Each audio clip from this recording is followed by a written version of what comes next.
This is Winnipeg Sports Talk Daily with Andrew Hustler Paterson and Michael Remis.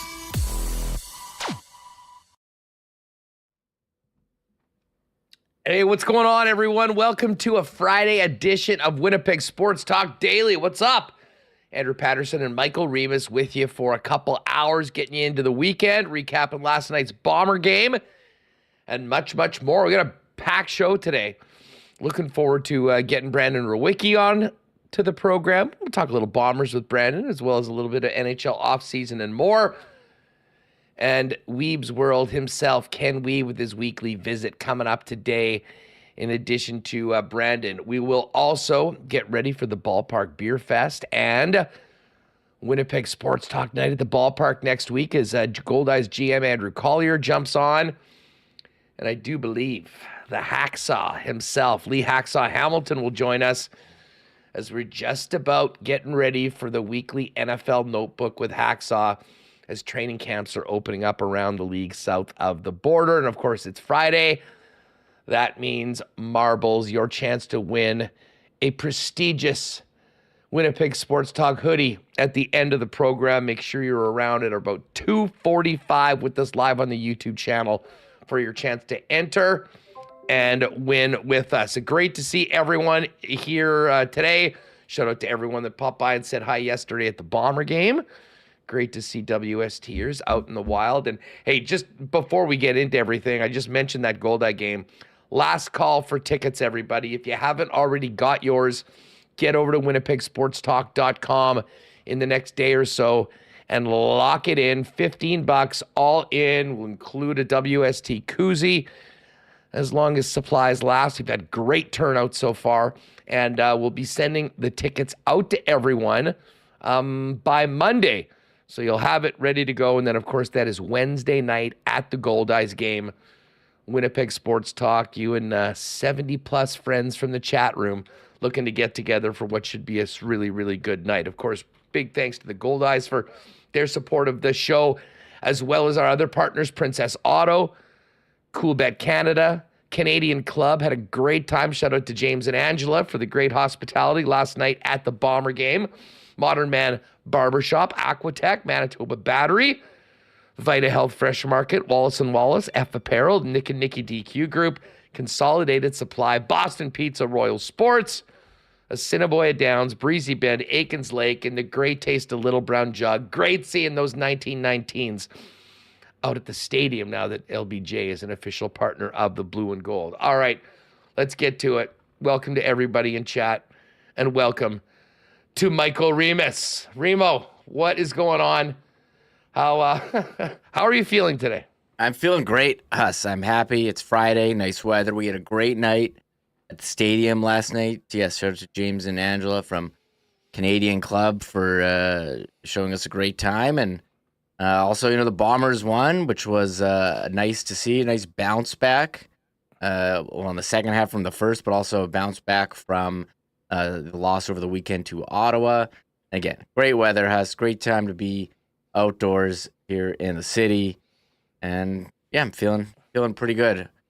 What were you referring to, us eating the yard dog? How am I feeling from that? I kind of glossed over that part. Yeah, we can't really bury the lead today on the program.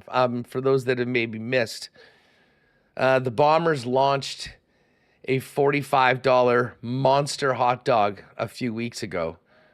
And of course, we spent plenty of time talking about that, as well as our other concession items. And shout out to all the WSTers. I don't know whether we should shout them out or thank them or curse them for their generous super chats, basically putting us up to taking on the yard dog. And there it is, ladies and gents, in all its glory. The monster that is the Winnipeg Blue Bombers yard dog, which we as a team took down yesterday. And I have to tell you, I mean, and again, we stick around at the end of the program. We do have about a 2-minute video, an edit, if you will, that Michael's been working on this morning from a bunch of the content that we had last night. But it was all that it was advertised to be and more. As you can see it, there's a couple of the shots of it. And again, thank God we were with James and Angela in that loge, because I really have no idea how we would have even attempted to eat that thing. Attempted to eat that thing otherwise. Because it was, and you can see it right there. There's fries at both ends. And I mean, it's a 32-inch dog, pretty big, thick dog, good dog to bun ratio. But the reason is that bun has to be massive to hold everything that's in there. I underestimated just how heavy the pierogi portion of the hot dog was going to be, Remis. That was what really took its toll on me, to be perfectly honest with you. The bun was really heavy. A lot of it we'll get into it in the video, but just going up and ordering it and carrying it around, big head turner there at IG Field. So that was quite an experience and quite a game. I don't know how much time I want to spend off the top before we actually get into the on-field stuff, but the off-field game. Yeah, the actual game. But I mean, you put it on social media, like it might be one of our most liked pictures on our Instagram. So dude, I think we knew that as much as it was going to be a challenge for the two of us to take this thing down. People would love it, and you, as maybe of all the people I know, a true connoisseur of likes on social media, nothing to get that self-esteem boost more than seeing the notification that someone has liked your picture or video. I mean, you were on cloud nine, despite the fact that you had half of a yard dog in you for most of the game last night. I felt bad. My phone kept going off all the notifications from our Instagram and social media, people liking it, asking us questions, and I'm sitting trying to have a conversation at our table there. So it was an experience. We did it. It was fun. We'll show stick around. We'll show the video. We'll have more extended yard dog discussion at the end of the show. Yeah, definitely. But we did it. We pretty much took the entire thing down. At the end, there was a few pierogies and stuff left over. And as I said, the funniest thing about this was that, I mean, we knew that we were sitting in a loge with James and Angela. We figured we'd get there early. Perfect time to do that. We could set up a camera and eat this thing at this loge. Well, man, this is not, you don't just quickly take that thing down. So the anthems are going on, and we're still eating it, and the game's about to start, and we're still eating it, and they're having a blast watching all of this happen. But at a certain point, we're like, okay, we're guests of these people. We've brought a $50 hot dog into the loge, and we're eating it. And it was so big, I mean, they weren't sitting down. So we really sort of had to speed up the process by the end and get on with what the main event really was, not the hot dog, but a football game in which the Winnipeg Blue Bombers needed to win, coming off that crushing comeback loss in Ottawa. And Remo, we will get to the game right now while we check out all the glory of these ridiculous pictures of this dog that we ate. I will say the yard dog was certainly the highlight of the first half, at least, because there wasn't much going on the football field. And obviously a red zone turnover by the Elks prevented getting into the end zone early. But to be honest, it seemed like the Bombers at times had maybe just crushed a yard dog, because I wouldn't say that they were very sharp right out of the gate. And it was very much a football game heading into the second half. Yeah, a couple, interesting things. The missed short yardage on third down, very uncharacteristic of the Blue Bombers, and the two missed field goals in the first half. Sorry, one missed extra point and one missed field goal at the end of the first half. You don't really see that from Sergio Castillo. And I was reading John Hodges' report on 3 Down Nation. He's like, hey, the only other guy in the league who hasn't missed a field goal now is Mark Leggio, which I thought was interesting. I wasn't gonna judge. The game is 4 quarters, and I remember the game against Saskatchewan was very tight, and the Bombers really pulled away. So I was gonna wait till see what happened in the second half, and the Bombers certainly pulled away. I had called victory maybe a bit prematurely after the Dembski touchdown. I said, yeah, it's done. And then Dylan Mitchell has the long TD right after. But I think you like the way that they finished off the game. Brady Oliveira hitting the over on the final drive, hitting the 100-yard mark for rushing, really helped ice the game. And Limited the mistakes. Zach Collares throwing for over 300 yards. Kenny Lawler coming back, leading the team with catches. 93 yards receiving, making a spectacular catch, making a nice run after the catch.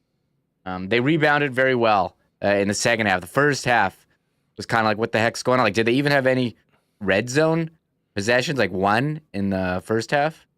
Yeah, not really. I mean, it was it was pedestrian a little bit, and in a little ways, it was sort of a carryover from a bit of the fourth quarter. Now, obviously, defensively, it wasn't quite that. I mean, the defense stepped up, and they were in the backfield all night long on Taylor Cornelius. However, there was a little bit of deja vu when Jackson Jeffcoat and Willie Jefferson, they're getting into the backfield, getting their hands on Cornelius, but weren't able to take him down, and all of a sudden, what should have been an 8 or 9 yard loss turned into a 30-yard gain the other way.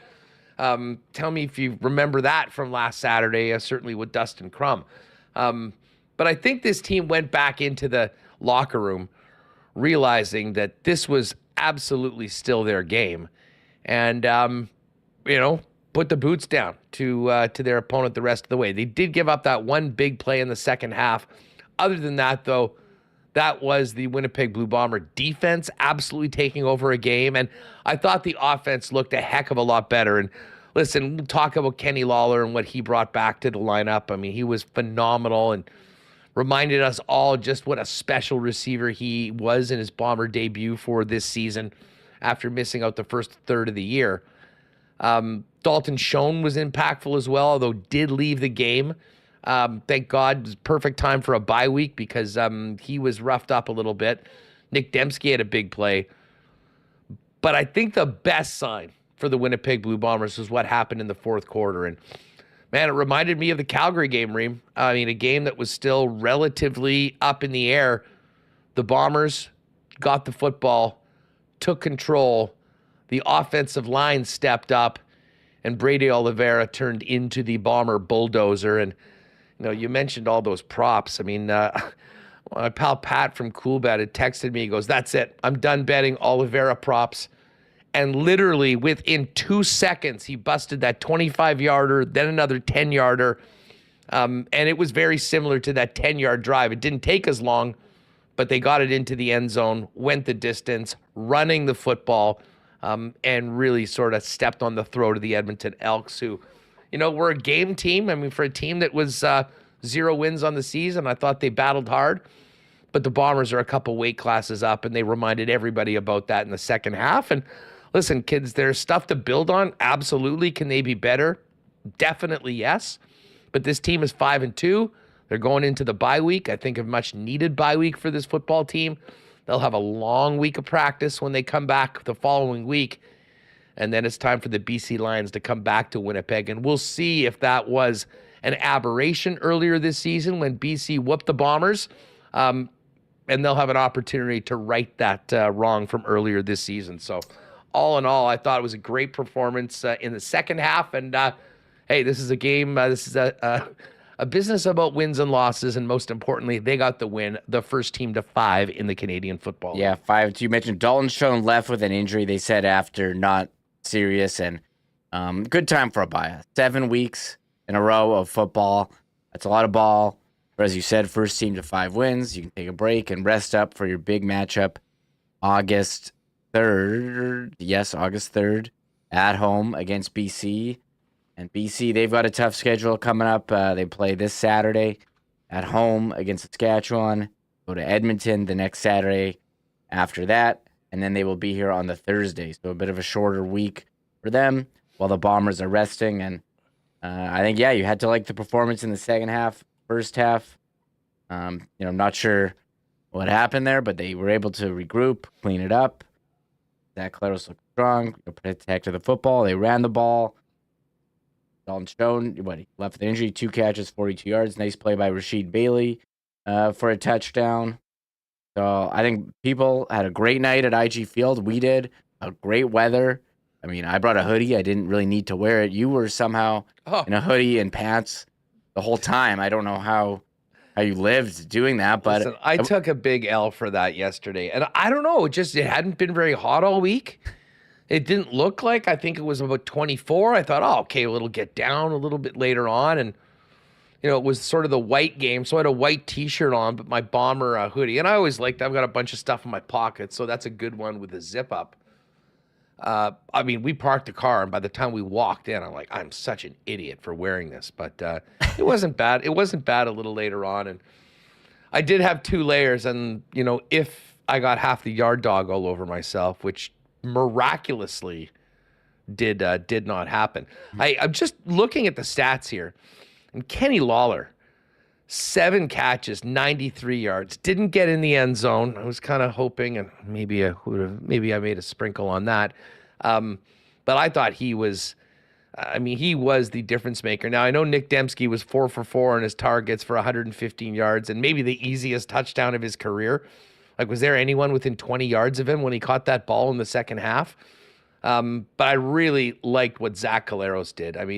Zach coming back from a game that, he had a pass that was just off that ended up being tipped. And next thing you know, it's a pick 6 and that turns everything around, and was a little off balance and rushed on that early pick in the first half, which sort of got Edmonton really into the game. But man, when you look at his numbers, 20 of 24, 308 yards, 2 touchdowns, the 70-yarder to Nick Dembski.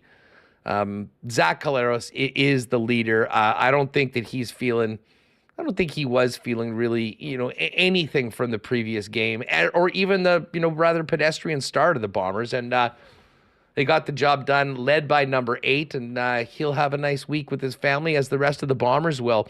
And just a quick look ahead to that August 3rd game. I'll give a shout out to my buddy Darshan Singh out in BC, a big Lions guy. The Lions are playing, obviously, this weekend. They then play again next Saturday and then come to Winnipeg on Thursday. All of that time, the Bombers are going to be off. So I will say this. The schedule is smiling on the defending Western Division champs right now.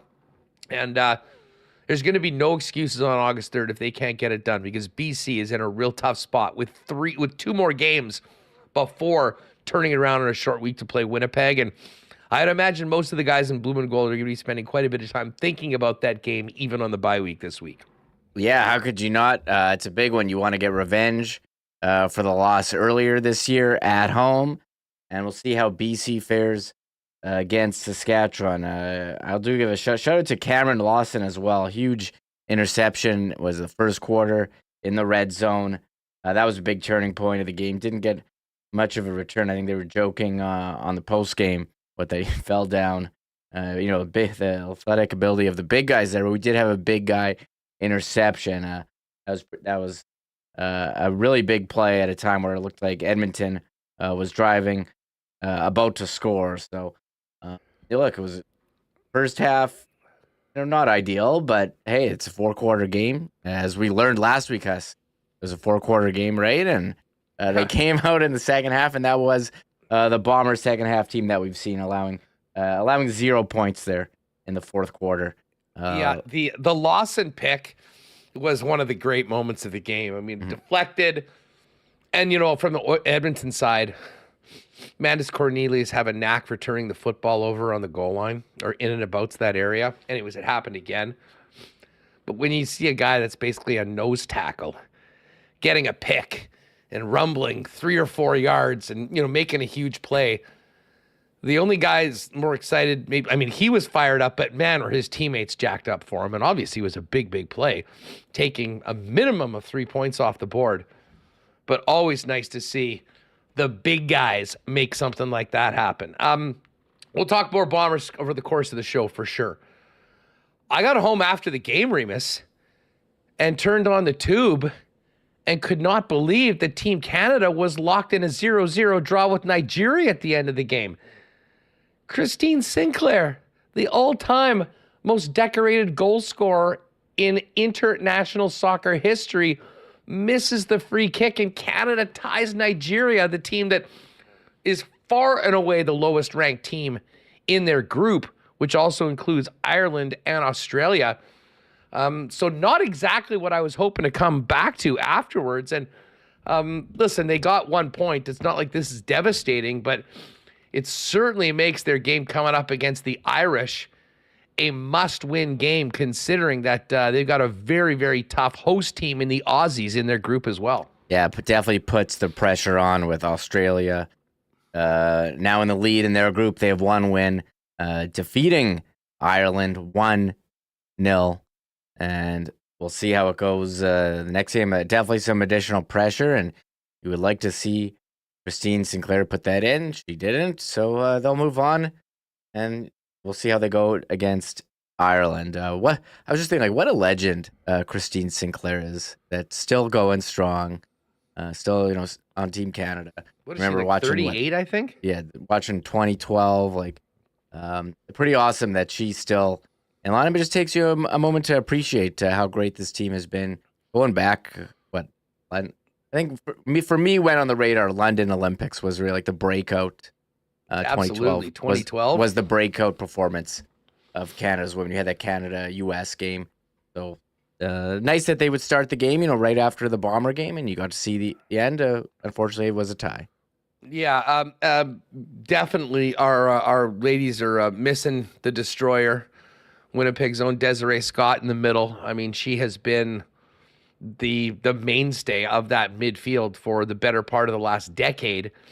And Janine Becky, who I believe outside of Christine Sinclair is the most decorated women's goal scorer for Canada, injured, and she's doing a bunch of TSN panel work, but not part of the club right now. So, it'll be some of the young guns, Jordan Heidema and Julia Russo. I mean, there's I would say that there's an opportunity for that young next generation to really step up and make things happen. But as I say, it's you don't get a lot of outs, and I would say they sort of gave the Nigerians an out right now, and the game against Ireland is everything coming up, and we'll be paying close attention to that. Brandon's going to jump on with us in a minute, Reem, and we will discuss the latest in and around the league. I will bring this up with him, but Ilya Samsonov going to arbitration with the Leafs today. They did not get a deal done beforehand, so he's going to have to hear from his team how much he sucks for the better part of a couple hours and why he is only deserving of $2.4 million. And his agent will say why he's unreal and deserves $4.9 million, and he's going to get one of the two. I'm stunned that it got that far, but that is the case. However, the Jets did not go to arbitration with Gabriel Velarde. And I know we talked about him in his first address meeting the media, what was it, a couple weeks ago after the trade. But I got to say, I was fired up when I saw Gabe's message to Winnipeg Jet fans after signing his deal. You want to play that? Yeah, let me just bring it up. That was our big Jets news of the week. Well, we did have the Morgan Barron signing, and Morgan did join us on this show. So take a look at that if you haven't. But here was Gabe Velarde giving a shout out to all the Jets fans here on, on social media. Here's the video. Hey Jets fans, I'm really happy to get my new deal done. I can't wait for training camp in September and for the season to start in October. I'm really excited. Go Jets, go baby. Go Jets, go baby in there at the end. And yeah, listen, he seems to have a great attitude about this, which is exactly what you'd hope. I was a little concerned right off the bat with Alex Iafallo, knowing how, kind of connected he was to that Southern California area after playing the Kings, but I think both of these young men are really embracing their opportunity coming here and being a big part of the Winnipeg Jets going forward. And obviously it's the middle of July, so we don't have many other things to talk about, although maybe we will get to this later on. Any worry about Ville Heinola kind of handling and going up against the big boys in front of the net? Don't worry about it, because he caught about an 80-pound fish yesterday, and that was all I needed to see, that he is ready to go toe-to-toe with some monsters next year if he gets his opportunity. We'll have that coming up in our Jets off-season report of what the heck some of these guys are doing. But we're going to bring in Brandon Rewucki coming up in just a second. Hey, everyone knows that Brandon is synonymous with great hair. And if you need great hair, how's this for a segue? You need to get on down to Modern Man Barbershop. 8 locations now in Winnipeg, with their newest locations on either Pembina Highway or Plessis Road. Modern Man Barbershops offer a variety of grooming services, including haircuts, beard shaping, shaves, color services, and more. You can book your look via modernmanbarber.com, and give them a follow on Instagram as well at Modern Man Barbershops. Going to be heating up for the next couple weeks. It's pool time, folks. Maybe you should think about making 2023 the year you take the plunge with Aquatech. Visit aqua-tech.ca to design your own custom pool. Their team can provide on-the-spot pricing from designers, as well as financing options that suit you. And whole home renovations start with Aquatech as well. With thousands of renos as their foundation, let Aquatech upgrade any space in your home. Aquatech's ready to make your reno dreams a reality. Learn more about design, pricing, and financing options at aqua-tech.ca. Well, another beautiful summer weekend is here. Maybe you're going camping. Maybe you're planning on boating. Maybe you'll be hitting the ATVs. Maybe you just need to do a ton of work outside with that lawn tractor. Bottom line is, gang, you need batteries for whatever you're doing. And Manitoba Battery is your local option with the best prices in town, the best service, and the most convenient transaction, which will involve you not even leaving your house. That's the deal, folks. Shopping local, beating the pants off the big box stores with prices on all makes and models and sizes of batteries. And with any purchase over $60, Manitoba Battery will deliver it to you for free anywhere inside the city of Winnipeg. It really is that easy. So whatever your battery needs are this summer, Donnie and his team have you covered. You can pop down and see him at 1026 Logan Avenue. Give him a call or get online to manitobabattery.com and order today. And as we said this right off the top, I have to give a big shout out to our friends over at Canadian Club, because they took very good care of us last night. James, Angela, and the team. Of course, they are the official spirit of the Winnipeg Blue Bombers. Enjoyed a few of those delicious Canadian Club and ginger ales.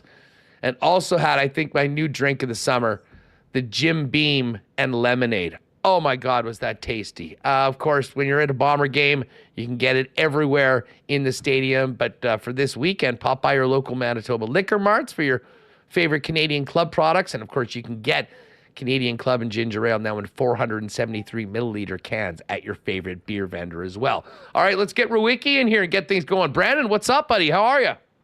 I'm doing good, man. I thought for a sec we were going to have to drop the gloves, because I first glance that looked like an Arsenal kit. But happy to see the Maple Leaf there. Canada, Yeah, we're right okay. there. We're good. That's what's up. So doing a little bit better now that we got that out of the way. Yeah, who's your team? What are you? You're a Scouser? Chelsea, baby. Oh, Chelsea since the Drogba days, yeah. Yeah. Well, I'll tell you what. I mean, I think no matter who your premier team is or whatever, everyone's cheering for our women right now. And I don't know, did you catch much of the game last night? I mean, listen, I knew things were going to maybe be a bit of a struggle early on. We know that, let's face it, when it comes to functional federations, we would be near the bottom of that list, and our women have been through a lot. But I mean, you need 3 points in that game. Yeah. Now they're going to need to find a way. But I mean, just before we get to the hockey and soccer or the hockey and football stuff, this Ireland game is everything going forward, because I don't think you can count on anything coming out of that Australia game, especially seeing the massive home side advantage that had even the New Zealand team winning as 7-1 underdogs in their first game against Norway. Yeah. It's I mean, Canada and spot kicks in the opening game of World Cups. That's not our cup of tea right now. I saw somebody mention it was a 0-0 win for Nigeria and a 0-0 loss for Canada, and that's what it was there. So it's the scary part of these short tournaments, man, is that you have one setback and there is no room for error now for Canada. I thought this going back to the last World Cup, but I know it's not all of their issues encapsulated in one there, but she's done so much for the federation and for the team and everything in the country, but might be time to have Christine Sinclair come off the bench and maybe be a late game specialist as opposed to being a part of the midfield right now. And there's a bunch of other injury issues Canada's going with right now. But yeah, just worry about the next one. We get 3 points there. We're going to be just fine. And then we'll worry about the rest of the tourney after that. Yeah, I'm just looking at the schedule for those that want to make a point of watching. We're going to be getting up early on Wednesday, 7 a.m. Central Time, Canada taking on Ireland. And then the following Monday, 5 a.m. against the Socceroos, the host Aussies. And I mean, they're going to need to have 4 points in the bank going into that one. So anyways, not a great start for our Canadian women, but neat start for the entire tournament. And all eyes now on Australia for the 7 a.m. on the 26th. What did you think of the Bombers last night? I mean, we haven't spoke since what happened, the crumback last Saturday in Ottawa. I mean, hey, this team, and I've said this a number of times, we have been spoiled. Especially longtime Bomber fans. I mean, it's like we've been pinching ourselves for the last 4 years with the incredible bar that has been raised. And maybe they're the victim of their own success. But I mean, that was the most stunning and improbable turnaround in recent CFL history. But I will say this, there was a lot of people going, there wasn't a ton of confidence oozing out of normally very confident Bomber fans at halftime, even taking on a winless Elks team last night. Yeah, I mean, to kind of make this nice and simple, when the Bombers pass block, they tend to be a pretty good football team. When Zach Collaros doesn't have more than 2 seconds to throw, they're not a good football team. I mean, it's kind of the recipe for success with any club. But I mean, that to me has been the biggest area of concern for the Bombers, and it didn't necessarily get eased in that game against Edmonton. I mean, that's been the struggles for the offense all season long. I mean, it seems like the defense, for the most part, their main concern has just been mobile quarterbacks. And then when they lose contained in the pocket there, that's when they got hurt against Ottawa and at times against Edmonton last night. But it's just the whole line's been brutal for way, way too long, way too many stretches this year. But when Collaros has time to go back in the pocket, I mean, they are pretty explosive and dangerous. And then Kenny Lawler looked like the best player on the field last night. I mean, that's going to be massive for the offense moving forward. But it's just going to be, if there's a clean pocket, the Bombers are going to win well over 90% of their football games. How confident are we that that's going to be the case? I don't know, man. I don't know. It's shocking, too, to see. I mean, you mentioned the comeback against Ottawa. But the shocking thing for me is just that Hall of Fame to be Stanley Bryant does not look like a Hall of Fame player right now. And there's just too many times that, his chest is facing Zach, and we'll see if he's able to kind of, reverse that and figure it out down the stretch here. But I hope so, man, because they're just way too good of a team to be done in by poor pass protection. The run game looked pretty damn good to close out that one in Edmonton at the very least. Well, and that was a very, very different story than against Ottawa, because even throughout, I mean, the time when they were winning, they couldn't run the ball. But I think back to the way they suffocated the Stamps with that 10-minute drive in the fourth quarter. Looked a lot like the same order of business last night. And, that'll be good for the O-line. But I think it's fair to ask some questions as to, where that group is at. But again, I mean, maybe they're the victims of their own success because we're so used to them just dominating teams night in and night out. And that's a big reason why. By the way, thanks to Donnie Boy in chat. Yes, that's right. The Matildas are the Aussie team. I know I wasn't sure whether we were misgendering anybody by calling them Socceroos or the Matildas, but I think you are right. That is the case. Bottom line is Australia is the real deal, and we got to play them coming up a week Monday in the Women's World Cup. Brendan, let's get to a little hockey talk. Gabe Vilardi signed. We just played his little pump-up video to Jet fans. He seems to certainly be embracing the opportunity that he's got in Winnipeg. What did you think of the sign? Were you listen, I was not surprised at all, other than I thought maybe he would have gotten a few extra $100,000 on this deal. I was totally expecting a 2-year deal, considering there's 4 years of team control. He's a new player coming over. Did you see it the way I did, or were you? I was kind of surprised at the amount of people going, whoa, they really missed an opportunity for a long-term deal. I'm not even sure that either side thought that right now was the time to do that. Where are you at on the Vilardi? Well, I mean, what's that? 99% of RFAs have signed a 2-year deal this offseason. Like, I don't know why people were surprised. Like, that. Clearly, every agent is talking to their player, their client, and saying, look, let's try to revisit this in 2 years. The cap will go up by a bit, and you know what, we'll make a little bit of extra dough at that point. So it'd be great. It would have been great, in my opinion, to have him locked in for 6-7 years, but there has been almost nobody that's done that so far. So there's very little I think the Jets could have done there.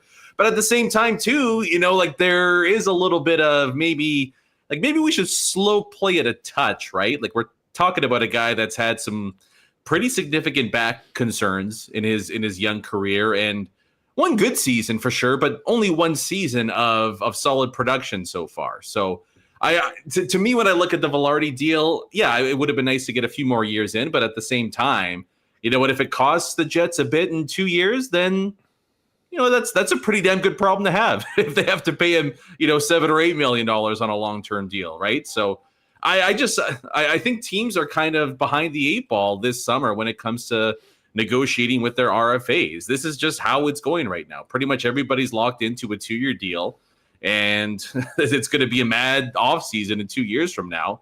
But I think agents are just realizing that, you know what, there's not too much money to go around at the moment.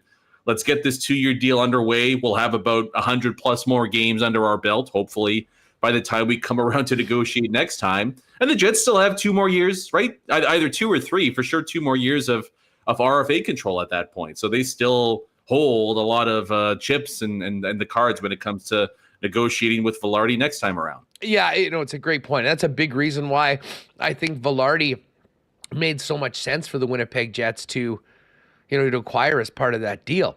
Coming off a real sort of breakout season, you know, has the ability to play top 6, can play on the wing, can play in the middle, but there's 4 years of team control. And, you know, it was funny hearing him talk when he met the media the first time. He said his deal last year, the 1-year deal he was on, was just sort of like, okay, here's your deal. Thank you very much. And you sign it.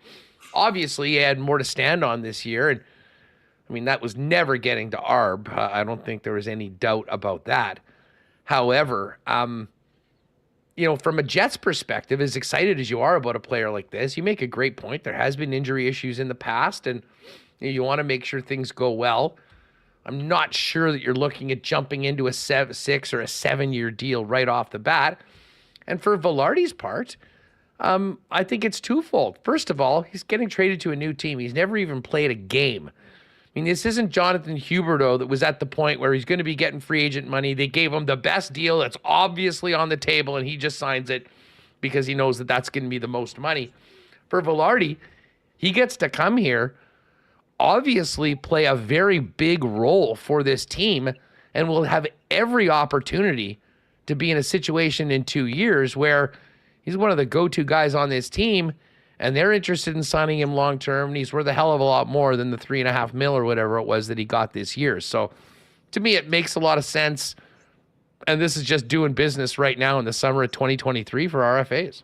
Yeah. I mean, on his side, there's a not insignificant chance that he's this team's #1 center come training camp, right? Like, depending what happens with Mark Scheifele. So, I mean, you want to talk about negotiating power next time around. You know, potentially getting 20 minutes a night down the middle for all that stuff. I mean, there's the opportunity for him to hit it big for sure. So I get it from his side of things. You know, honestly, if I had to pick between either Vilardi or Dylan Sandberg, which one I'd go long-term, as much as I like Vilardi's game, I might have picked Dylan Sandberg anyways.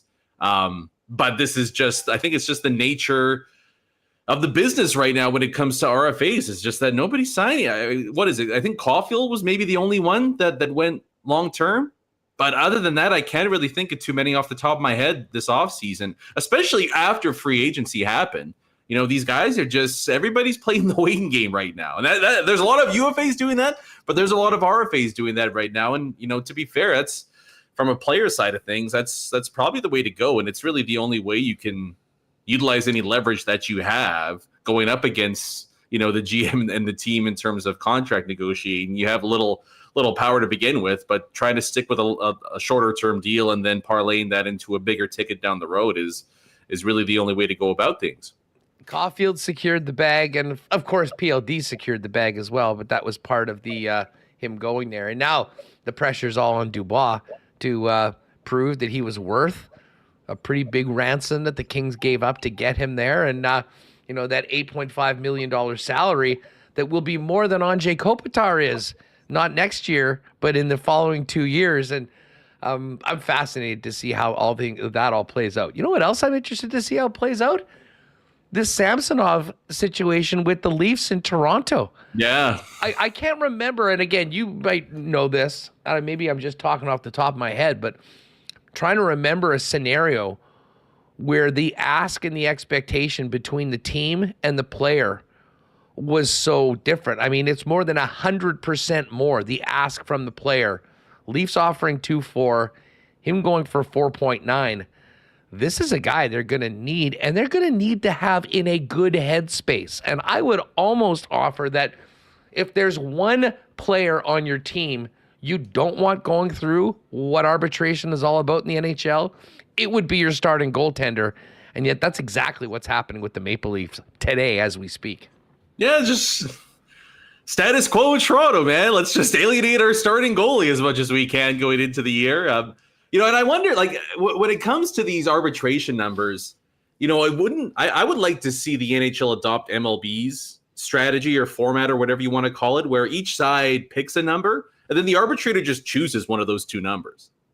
Like, I think that would eliminate this kind of, and I get why the players and the teams do it, but it eliminates this goofy player asks for too much, team asks for too little, and then we just end up meeting in the middle anyways. Like, I feel like we can kind of eliminate the middleman and just have each side pick their own number. But I mean, I guess Toronto maybe they don't though, because Treliving comes in for Dubas. I was going to say maybe they know their goalie better than anybody else. And maybe a kick in the ass might be what he needs to have another good season there.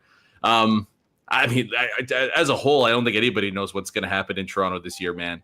It's just like so much change, but did they even get any better as a club despite making all of these moves? So we'll wait and see with that one. I wonder if you would take a bet right now, Huss, who the starting goalie is, assuming the Leafs make the playoffs, if you would go with Samsonov or Woll, after he showed himself pretty good at the end of the year and even in the playoffs too. So, I mean, there's that part of it too from Toronto's side of things is, do we want to give this guy a big ticket number knowing that we might have a cheaper, maybe even as good or better alternative sitting right behind him right now? Yeah, it is. Like, I've liked what the Leafs did in the offseason. I was surprised. And again, sometimes I'm all in on what some of these models say. Sometimes I say this is junk. But, I mean, the Jets, listen, they lost Pierre-Luc Dubois, and Don Lucian had them at like 27th as far as the thing. I was stunned that with the Leafs getting the likes of Domi and Klingberg and Bertuzzi on one-year deals, which, as I've said a million times, there's not a lot of bad one-year deals when it comes to the salary cap era, that they were the only team other than Boston that regressed more according to that model. I will admit, I don't buy that right now, but maybe we're thinking more about name value and kind of ignoring what a team like that lost. And certainly when we bring it back to the Winnipeg Jets, losing Pierre-Luc Dubois is, on paper and in reality, a big, big hole at center ice. But when we look ahead to training camp and the way this team looks come, opening game of the season, whether Mark Scheifele's here a part of it or not, I really think that the success of this team starting this and going forward will be creating a team that is far less dependent on just one line and playing one group for 23, 24 minutes a night and getting all the power play time and really getting more guys involved on a more consistent basis. And I think when you look at the Jets 1-12 right now, you certainly can make the argument that they're far more well-balanced. And a fourth line right now, based on 1-12, what we think that roster will be as we talk about it today, definitely capable of playing more than the 5 and 6 minutes that a Jet fourth line really has for the last 3 or 4 years. Yeah, well, I mean, plus their forward group knows how to play some defense now, right? Like Balharry is, by all, I mean, whether he's out there on the wing or down the middle, I mean, he's pretty damn close to a defensive stud up front. And then Iafallo is pretty solid in that department as well. I mean, you throw in a full season of Nino Niederreiter as opposed to just 20 some odd games coming in at the deadline there. I mean, there's that part of it too, where, Connor Hellebuyck hasn't really had a solid defensive team in front of him since the Western Conference final run.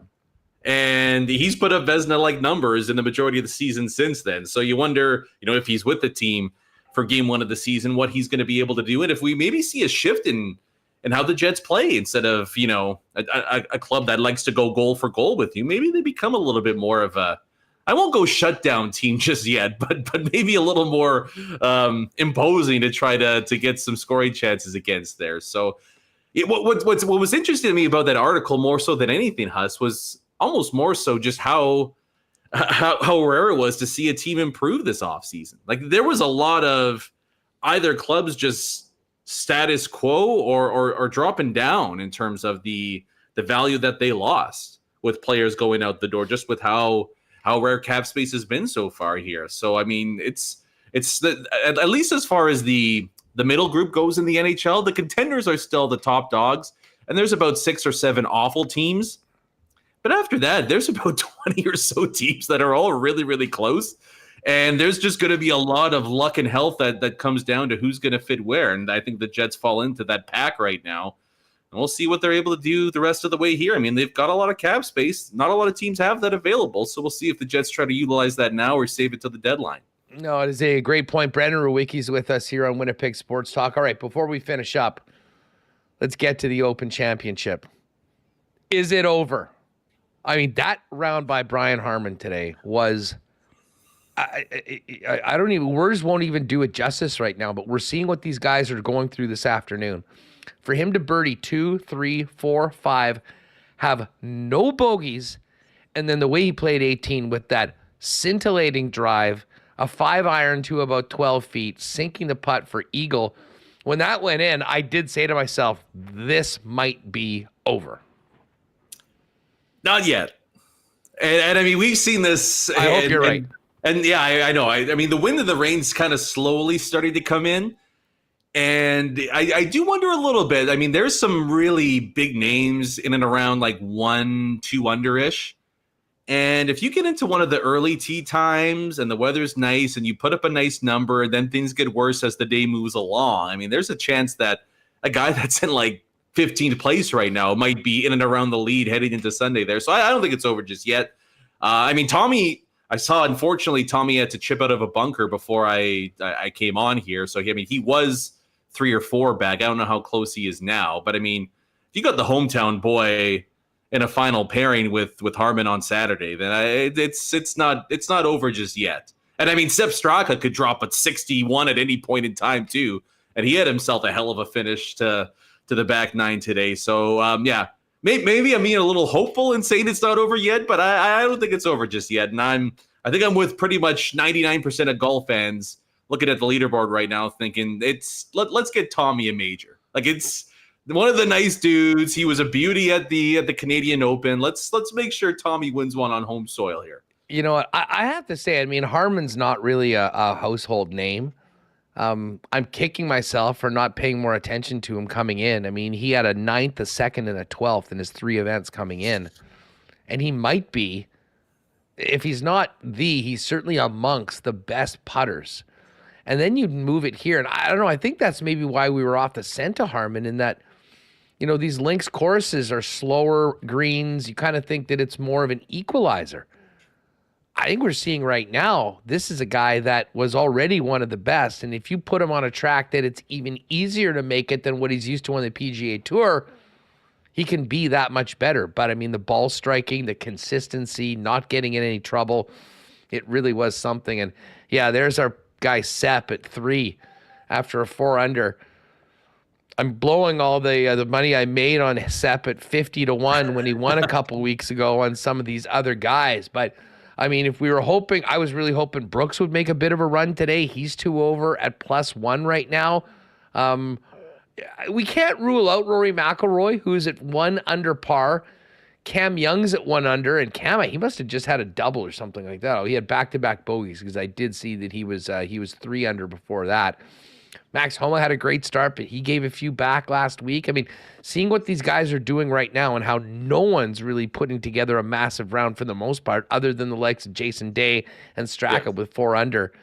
That's 6 under from Brian Harman. I mean, it certainly puts him clearly in the driver's seat. And I'll say this, if he just plays consistently and doesn't make any big mistakes, he's probably going home with a claret jug. Yeah, I mean that's the round of the year. I think the 6 under today, like in the entire golf season. I mean, maybe Weber, I could see him here. Maybe Weber had a beauty one like that on the Manitoba Golf Tour. I don't know, but I want like 3 guys in and around the leaderboard come Sunday. That's all I ever wanted in a major. So hopefully Tommy gets in there, and I wouldn't rule out Jason Day just yet. I mean, you talk about ball strikers. He's when he's healthy, he's one of the top 5 on the planet. So. Let's hope Jason Day, Tommy Fleetwood final pairing Sunday. Get me down for that. Love J Day. That would be something else. And yes, Ken, it's funny that you mentioned Ken in relation to Brian Harmon, because having played with him recently, I mean, I'm not sure we could have a more opposite player. Ken swinging for the fences every time, making it happen, and then getting onto the green and just, let's say, not looking very much like Brian Harmon. But I'm looking forward to Ken's weekly golf report. I'm sure he's been all over the place, and I know he'll be paying attention to the Open Championship. But Rewucki, have an awesome weekend, and I'll look forward to talking to you next week, buddy. Sounds good. Have a good one. There is your host of Skates and Plates. Get it wherever you get your favorite podcast, Brandon Rewucki, with us on Winnipeg Sports Talk. Still to come, we will do a marble race, and we will do, Remis has put together, I think, a 2-minute video, a highlight package of us taking the Yard Dog down last night at the stadium in that Blue Bombers win. Just before we bring in Weber, shout out to our friends at Vita Health Fresh Market with 6 locations in Winnipeg and great prices on natural and organic supplements, beauty products, and groceries, and Winnipeg's largest assortment of local products too. Barbecue season is in full swing. Get on down to Vita Health and check out those grass-fed bison and beef steaks that'll make your dinner take it to the next level. And you can wash those down with some sober Carpenter beer or Zevia sodas. And hey, if you're doing some day trips, head on down to Vita Health. Their grab-and-go lunches are delivered fresh twice a week. And this month, you'll get a free sapsucker drink with any Vita Market sandwich or wrap. Vita Health, empowering people to lead healthy lives. 6 Winnipeg locations and online at myvita.ca. Of course, Wallace & Wallace is having a busy summer as the fencing and overhead door specialist in Winnipeg since 1946. If you need the security and protection of a new fence, they've got you covered with vinyl, ornamental, welded wire, chain link, or wood fences.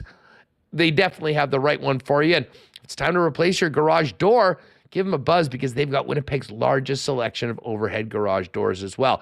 Simple call to 452-2700, and the Wallace & Wallace team will arrange a time to give you a free estimate. You could also visit them online at wallacefences.com or pop down to their showroom on Lawson Road off of Kenniston. How's the closet looking, fellas?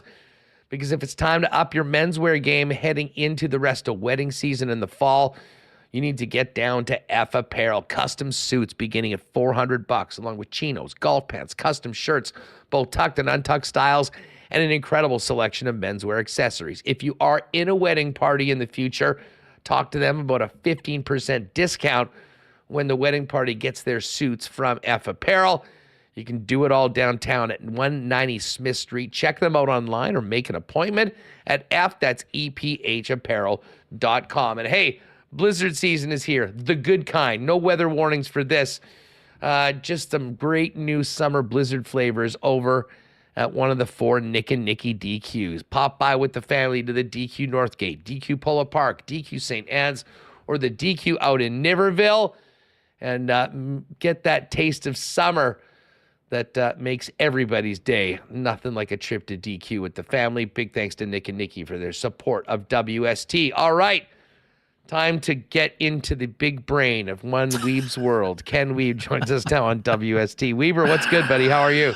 Hustle's doing very well, thank you. Happy Friday to you. This one, it's a rare one for you. After seeing the photos of the Yard Dog, I'm dropping you a wake up because I could have helped you out with that at the Bomber game last night. Beautiful night to be witnessing some football action. Impressive second half for the blue and gold. A nice return for Kenny Lawler.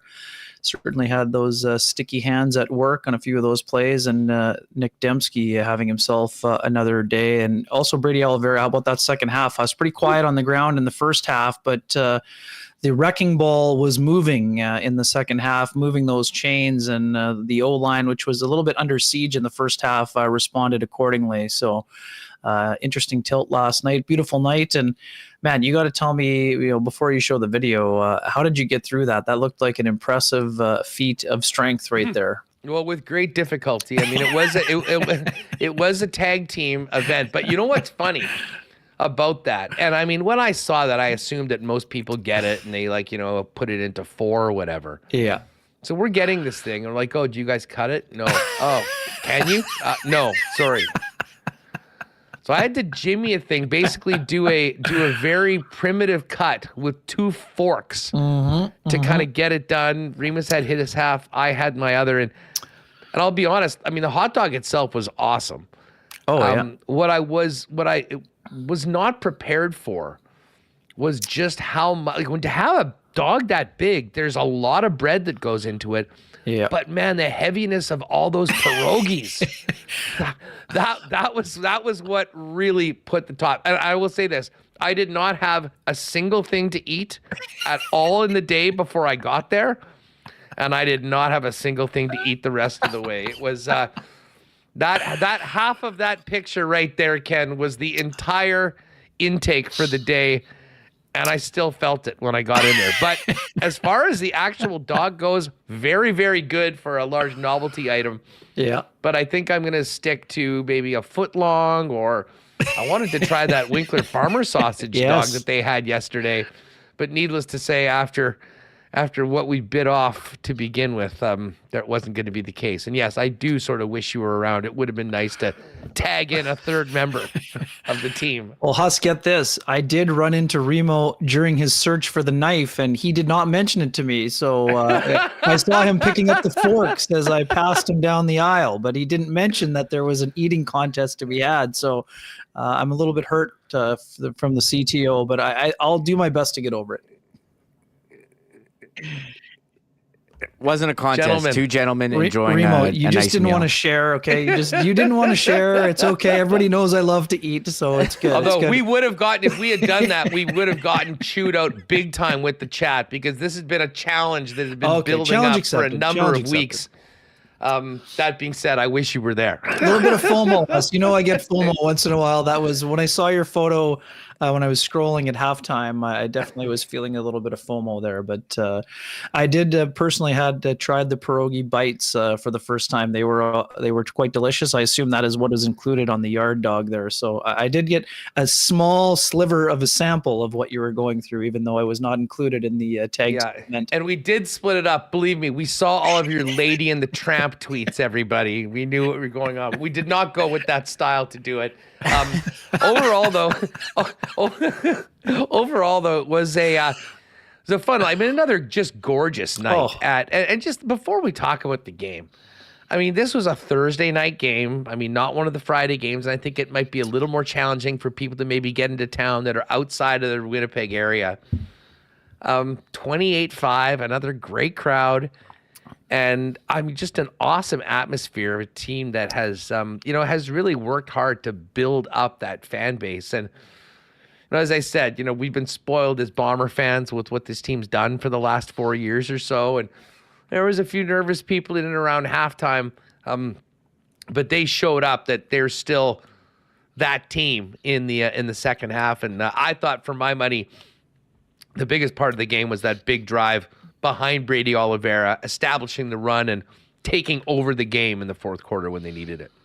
Yeah, no doubt, Huss. Kind of twofold for me. I love the pressure the Bombers were able to generate too, and the Eskimos. My dad grew up a huge Eskimos fan, so I'm still having a little trouble with the switch over here. But the green and gold Elks put a bit of a scare into the Bombers for sure. There's no doubt about it.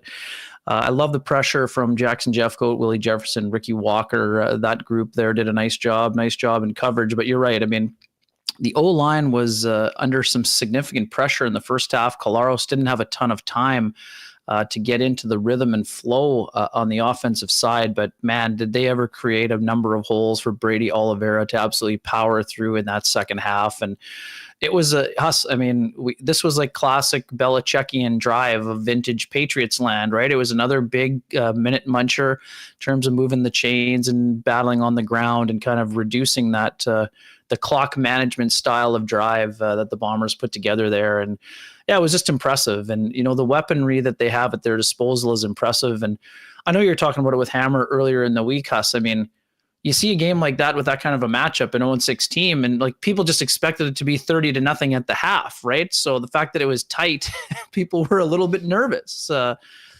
kicking game kind of, let's just say, slid into 2022 territory for a brief moment. Castillo's been fantastic, but was not. This one kick, everyone's going, "Oh my god!"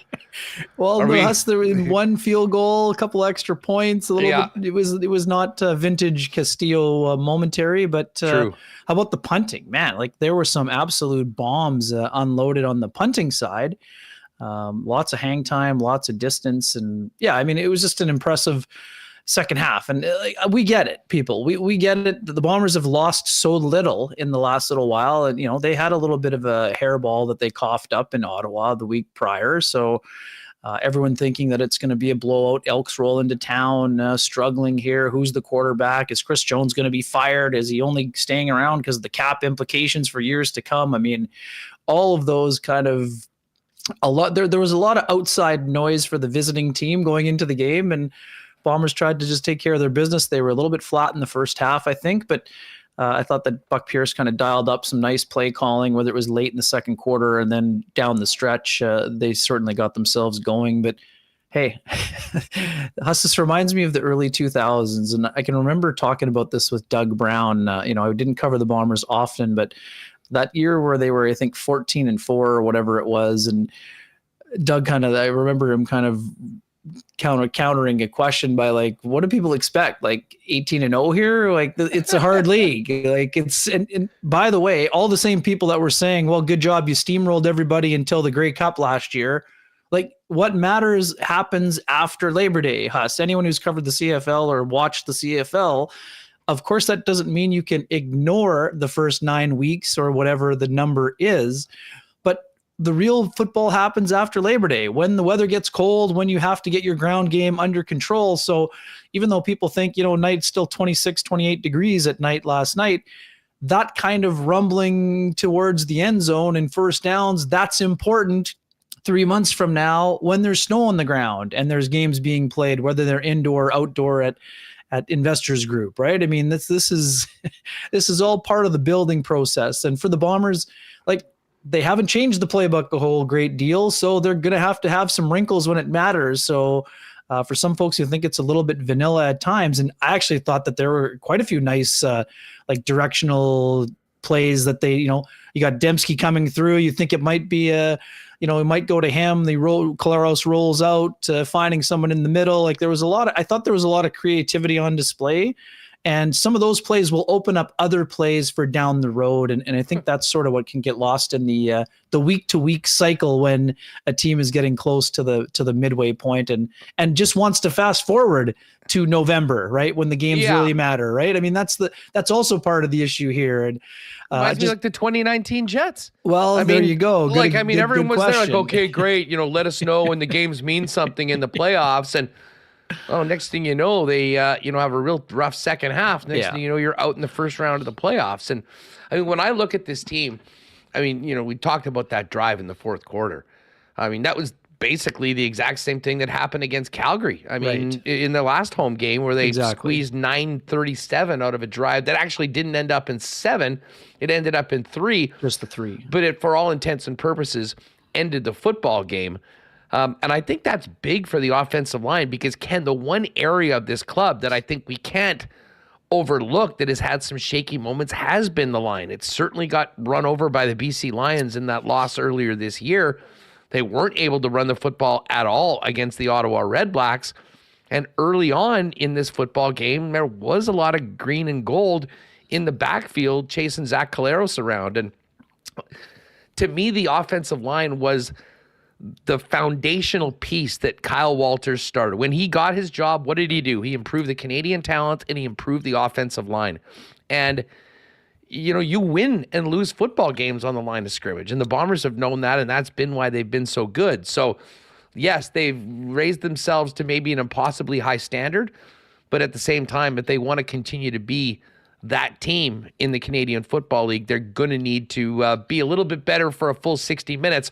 All that being said, when you're able to do what they did in the fourth quarter against a team, that's got to be good for a unit, an offensive line that has been criticized and a little maligned at times this year, but I think knows they're going to need to be much better for the full 60 in 2 weeks when BC comes to town. Yeah, no doubt about that, Huss, and that's such an important part of winning in the trenches, right? Both sides of the line, you got to dominate. And I mean, there were some times where the Bombers over pursued in the running game in the first half too, where Cornelius was running wild, the running back kind of got going, but there were a few times where they brought the heat, and then that left a humongous hole, and Cornelius went strolling through it. But in terms of the offensive line, what we know about them is this, Huss. I mean, this is a battle-tested group. Is there some, is the odometer running a little bit high for some of those guys? For sure, but you can count on them when it matters most.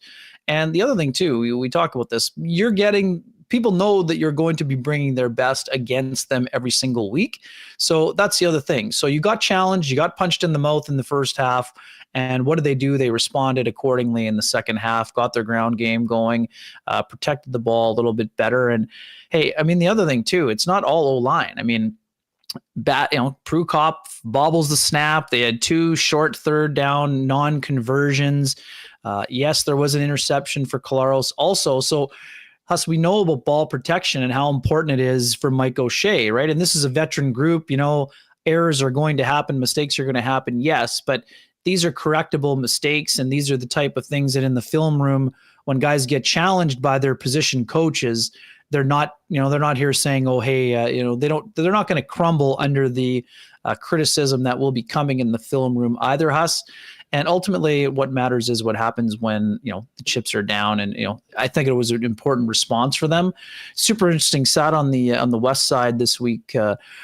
And I loved, I don't know if you saw it too, but I love the exchange between Mike O'Shea and Brian Cole after the unnecessary roughness at the end of that play where he absolutely drilled Cornelius a little bit. I personally love the hit.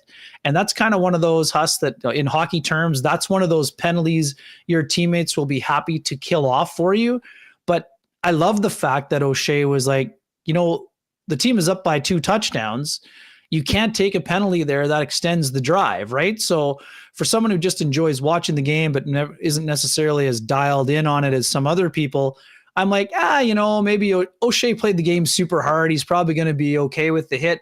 But I love the fact, and he wasn't yelling at him. He just he got into Brian's general vicinity and said, hey, I appreciate the enthusiasm and the physical nature of that play, but that's a play you can't. Again, I'm assuming what he said. I don't know this, and Mike's not going to tell us in the media anyway. You may have given him a wake up, Ken. Well, it's a possibility for sure. And also, too, there's probably the linebacker in Mike O'Shea is like, you see the quarterback available to be rocked, you rock the quarterback. And eyes get real big. And you deal with it, right? So, and to be honest, Huss, I didn't think it was that late. I think it was one of those where it's more the outcome than the actual play itself. I think as a quarterback, if you leave yourself vulnerable to be hit, you should be open season like everybody else. I'm totally fine with protecting quarterbacks on late hits. I didn't think that was particularly late, nor did I think it was something that, and it wasn't a tongue lashing. It was just hey, you got to be careful here. You extended the drive, it's going to happen once in a while. And again, it translated into absolutely nothing for the Elks. But at the end of the day, if that's, the fourth quarter of the Grey Cup game, I need you to know that you can't afford to take a 15-yard penalty in that situation. So I think in the coaches meeting, Mike is looking at Richie Hall and saying, man, I love that, but we can't have it, right? It's one of those where, it's a classic major league moment from Lou Brown. Nice catch. Don't ever do it again. Right? Willie Mays Hayes, right? It's a classic right there. Kenny Wiebe with us here on Winnipeg Sports Talk. Weber, let's move over to the Jets. I was talking about this quickly with Rewucki earlier on. Gabe Vilardi, 2-year deal. Is this pretty much what you were expecting? I certainly was. Yeah, I mean, it was always going to be a bridge. I mean, the numbers, you're always kind of curious where they fall. Is it going to be? I'll admit, assuming it was going to be a 2-year deal, it was a little lighter than I thought it would be. I thought it would maybe come closer to 4 than 3.5.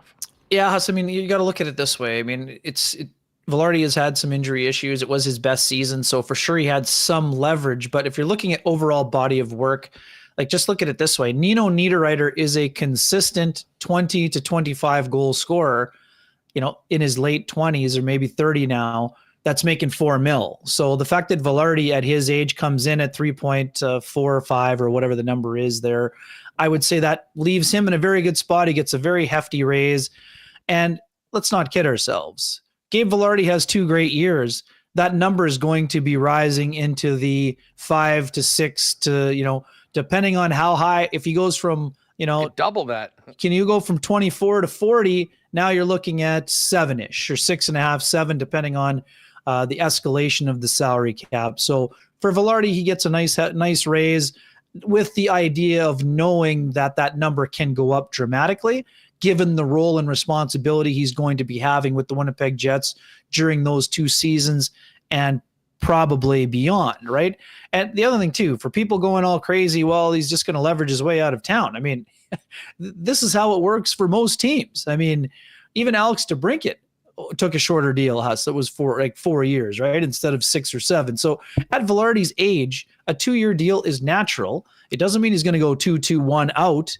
It means that at the end of this deal, the player and the organization are going to know whether he's worth $7 million or not, or whatever that number is. So it's got nothing to do with Vilardi not wanting to commit, but the Jets also have to.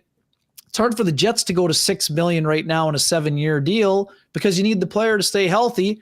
And for the Jets, you need to know if the player is going to be a centerman or a right winger. I mean, and they may not even know that by the end of the first season here. Well, speaking of that, let's look ahead.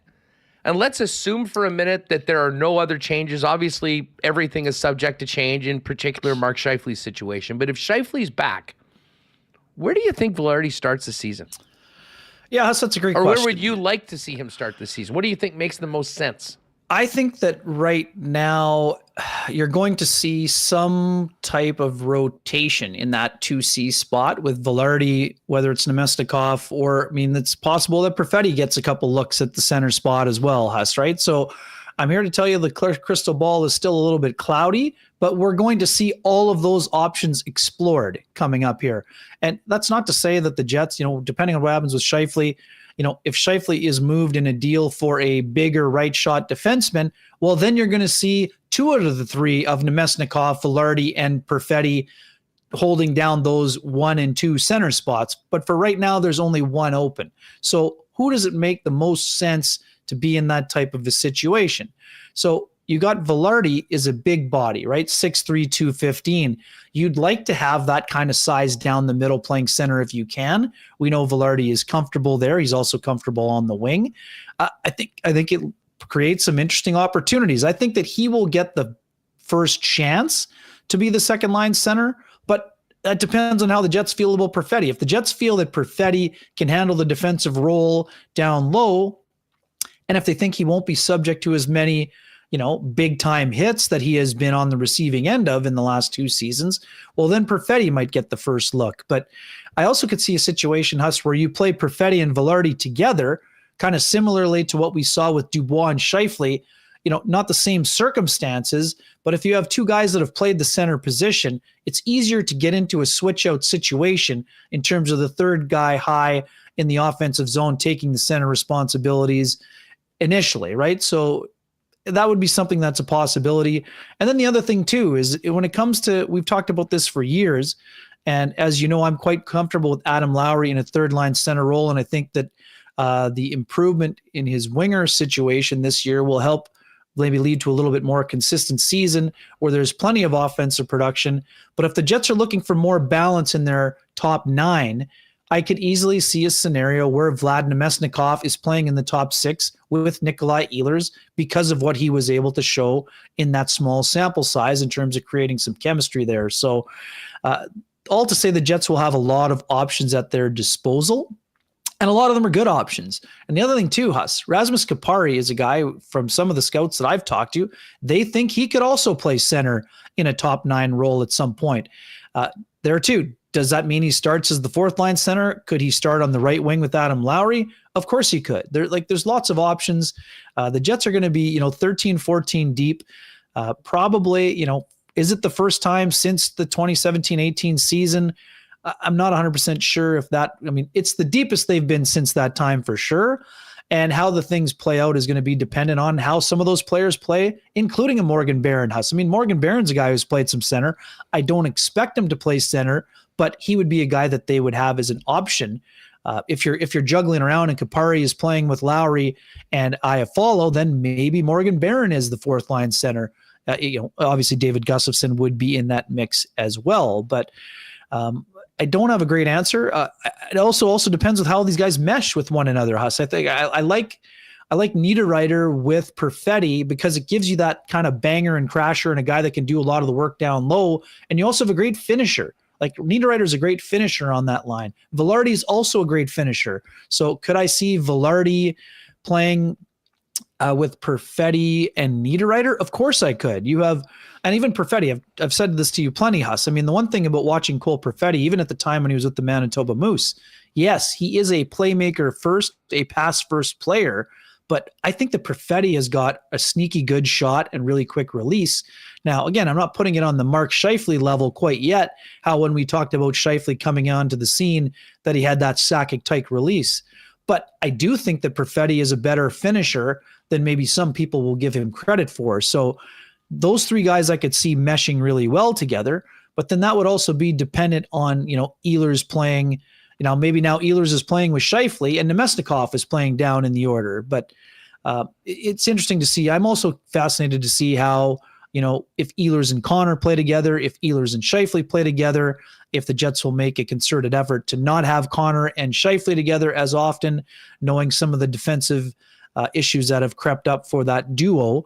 But it also has the ability, we know that last year Rick Bowness started in training camp with Connor, Scheifele, and Nikolai Ehlers. So would it make sense if he would want to go back to that trio at some point?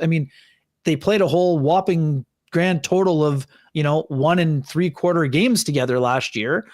They might have had a few looks down the stretch, but if that was your intention last year, would you be surprised if they were tempted to try it again? I wouldn't be surprised. Not, because the more I think about this roster, and this is with or without Scheifele on this club, I tend to believe that it'll be a more balanced group.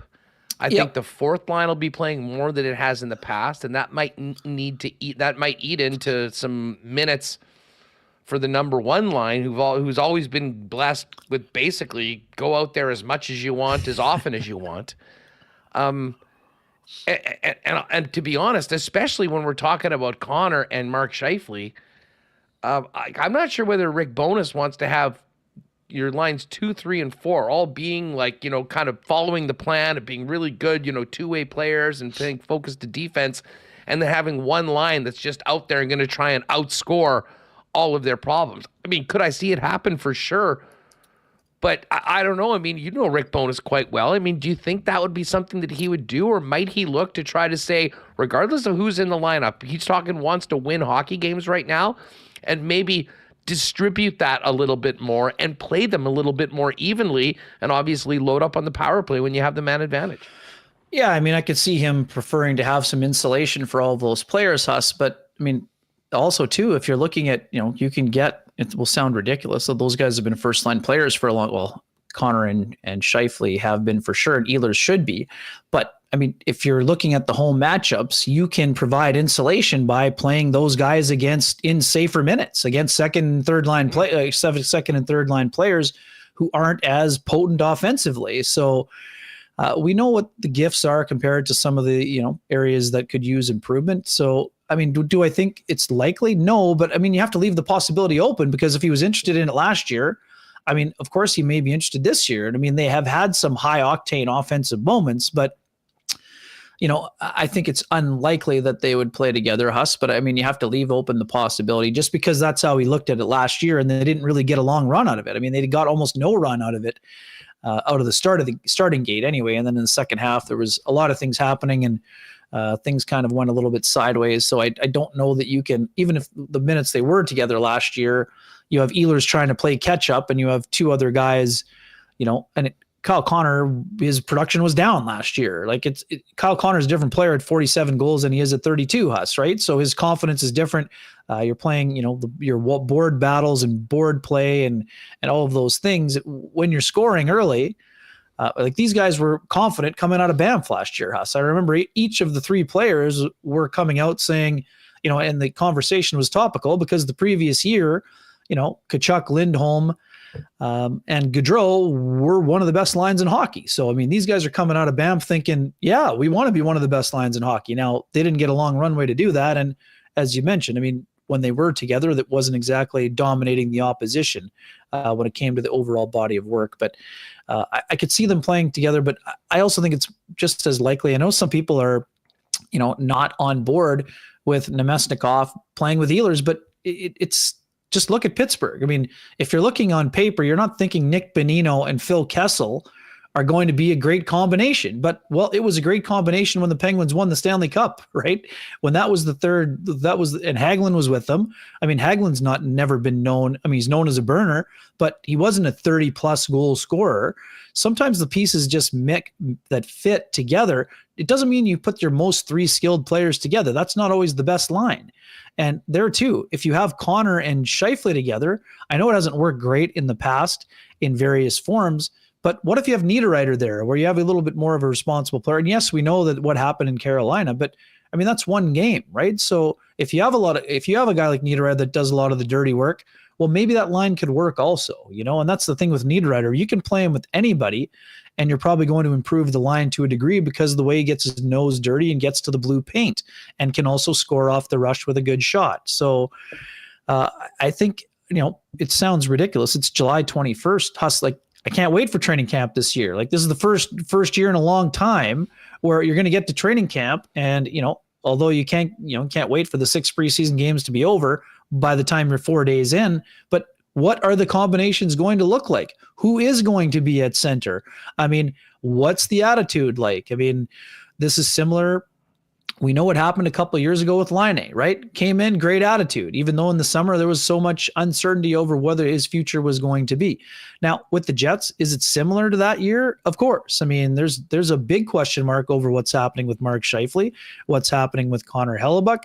We know the Jets are going to make if they haven't already, and it wouldn't be surprising if they have, we know they're going to make a big offer to Connor Hellebuck. Is that going to be enough to keep him? That we don't know. Only Connor Hellebuck and his camp know for sure.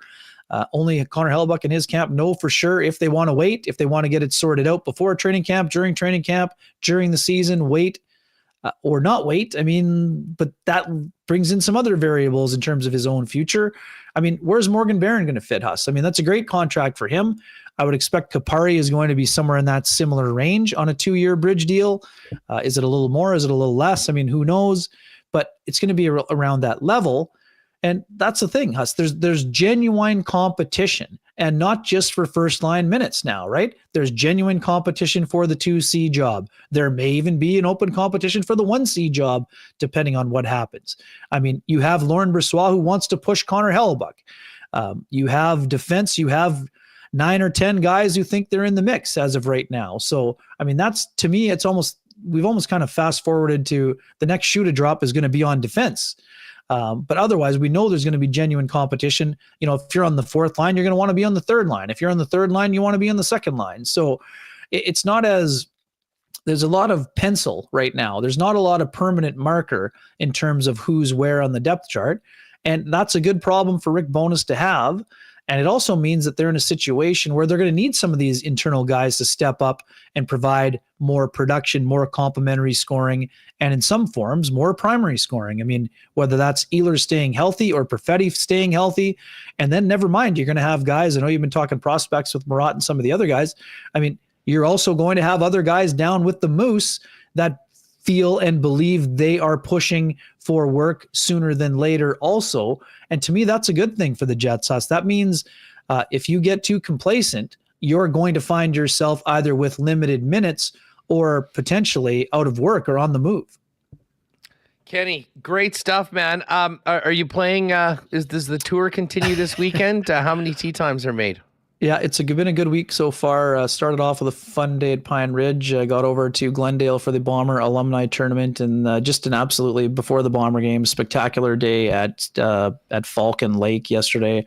Ooh, nice. Course was mint, really fun. We'll be playing Southwood in the morning tomorrow, and Sunday currently TBD, but there's certainly a possibility. It's been a remarkable stretch here, but yeah, just a gorgeous day yesterday, and following up on the Alberta/BC road trip, really had a great stretch. And the fourth picture was the 4 approaches were all in a row there, Remo, for all the folks who didn't know why I was posting the shot of the green there. So it was quite a funny attack. I was the second again. I was the second closest on that, but yeah, wow. Super. The courses are looking awesome in Manitoba. We've been lucky. I mean, I think some folks down on the rain this week, but I think some of the courses needed a little bit of water, and man, it's just been an awesome stretch. And Huss, enjoyed getting out together with you, and we got to try to do that again. Next week, playing Pinawa Monday, and then we'll be off to Nashville for a little vacation here coming up. So, and also, nice. Big night in the Manitoba Junior Baseball League here tonight. Huss, the Mighty Bisons forced a Game 5 with the big extra innings victory yesterday. So we'll see what happens there. We know the Giants have been a very dominant team on the junior MJBL front for a long time, and I think that game will be at Koski Field this evening. So the local lads getting it after it pretty well, and yeah, it should be a fun tilt on that front. We know the Goldeyes are rolling. I know you got Andrew, I think, coming out. Or did you have him on already? Or is he coming up? He's coming up in a few minutes. Yeah, there you go. And beautiful. Well, hey, if you have an early tee time, you should join us. If you're available on Wednesday night, we've got a big crew going out to the game, and it's going to be sunny. It's going to be hot. It's going to be a perfect day to have a few. So our people will be in touch with your people, and we'll see if we can make that happen. Have a great weekend, dude. Thanks for the time as always. You too, Huss. Thanks for having me, and we'll be talking to you, I think, live from Nashville next week. So it should be a fun little roadie. So. Thanks for having me. Cheers. Love it. There's Ken Wiebe at Wiebe's World, and of course, all of his work you can find on Sportsnet.ca. Matt, I had a great chance to see some friends from Princess Auto last night. A bunch of their team members out for the game. They're looking forward to a big night. I believe August 24th is the Princess Auto night. But frankly, I mean, every game is Princess Auto. Tailgate party at the Bomber game. Do it again on August 3rd, 2 hours before each game. Great deals on pop, hot dogs, beers, entertainment beforehand. It is the place to be. And, of course, Princess Auto is where you'll find the best deals on the most unique assortment of tools and equipment around. Everything you need to complete the projects on your list or start something new at Princess Auto. Visit them on one of 2 Winnipeg locations or shop online 24/7, 365 at princessauto.com. I know a lot of you are working outside these days, working on your property. Maybe you've got some irrigation issues that you need to take care of. Well, if you do, you need to talk to the leaders in irrigation systems over Consolidated Supply. They've been doing it for years in the golf industry. Why not let Joe and his team help you out with your property? They've also got great artificial turf options. Maybe you want to work on the putting throughout the summer, put something up in the backyard. They can help you with that as well. And of course, New and Used Golf Carts is the exclusive club car dealer in Manitoba. Other great options for your property: hot tubs, amazing outdoor kitchens, and they are the experts in small engine parts and repair. Get on down to Consolidated Supply and see everything they've got offering for you at their showroom, open to the public, 1395 Niagara Road East, or find out more online at cte.ca. Yes, I see you in the chat shaming me, saying some people thought this was a Philadelphia Flyers jersey. Give me a break. First of all, the World Cup is on for women. This is a Canada jersey. We tied Nigeria last night 0-0. Not a great result, but big game coming up against Ireland. And the new jerseys are finally out. The men's team did not get new jerseys. And again, we won't get into a big talk about who's been running the show here for Canada Soccer lately. What you need to know, though, is if you want to get behind our team and check out all the amazing Canada soccer gear, it is all at Royal Sports, including the launch of the new jerseys just in time for the Women's World Cup. While you're there, tons of new Jets gear, great selection of Bomber gear, and of course, soccer, baseball, softball, tennis equipment, disc golf, bikes, and more. It's all at Royal Sports, 750 Pembina Highway. Check them out on Instagram at Royal Sports Pembina. And hey, we got some great CFL games coming up this week. Obviously, British Open as well, and a bye week for the Bombers. But when you're heading out, whether it's watching the Jays in Seattle this weekend, CFL games, no better place to do it than your local Boston Pizza, ice cold schooners, world famous BP wings, gourmet pizzas, and more. And the latest from the BP feature menu. And hey, if you're staying at home, you can always order online and get the great taste of BP right to your door by ordering at bostonpizza.com. All right, middle of July, training camps opening in the National Football League. It's about time to get Hacksaw back in on a Friday afternoon. The NFL Notebook is back, and so is Lee Hacksaw Hamilton. Saw, what is up, my man? How's your summer been? Oh, I think we got a mute here, Reem. Or maybe that's on Lee's end. One sec. There we go. How's your summer, pal? Reserve list right now, but things excited with the opening of NFL camps. 2 items before we start peeking into the NFL Notebook. That does look like a Flyers jersey. And by the way, I came out of the chair last night, nearly wrenched my neck on that Canadian goalkeeper point-blank kick save that preserved the 0-0 tie. Holy cow. And obviously we're all excited down here because of Team USA playing Vietnam tonight in the start of the World Cup. So, yeah, and we got the British Open where you're not only fighting the guys at the leaderboard, you're fighting the weather, you're fighting the course. It's just fabulous. And all that coming off an unbelievable finish to Wimbledon. So, yeah, a lot of stuff going on. Hey, just how hot has it been down where you're at? I mean, every time I turn the TV on, I'm looking at some weather report of like basically near hell-like conditions in the south of the United States. Have you been getting that, or are you kind of spared because of your proximity to the ocean?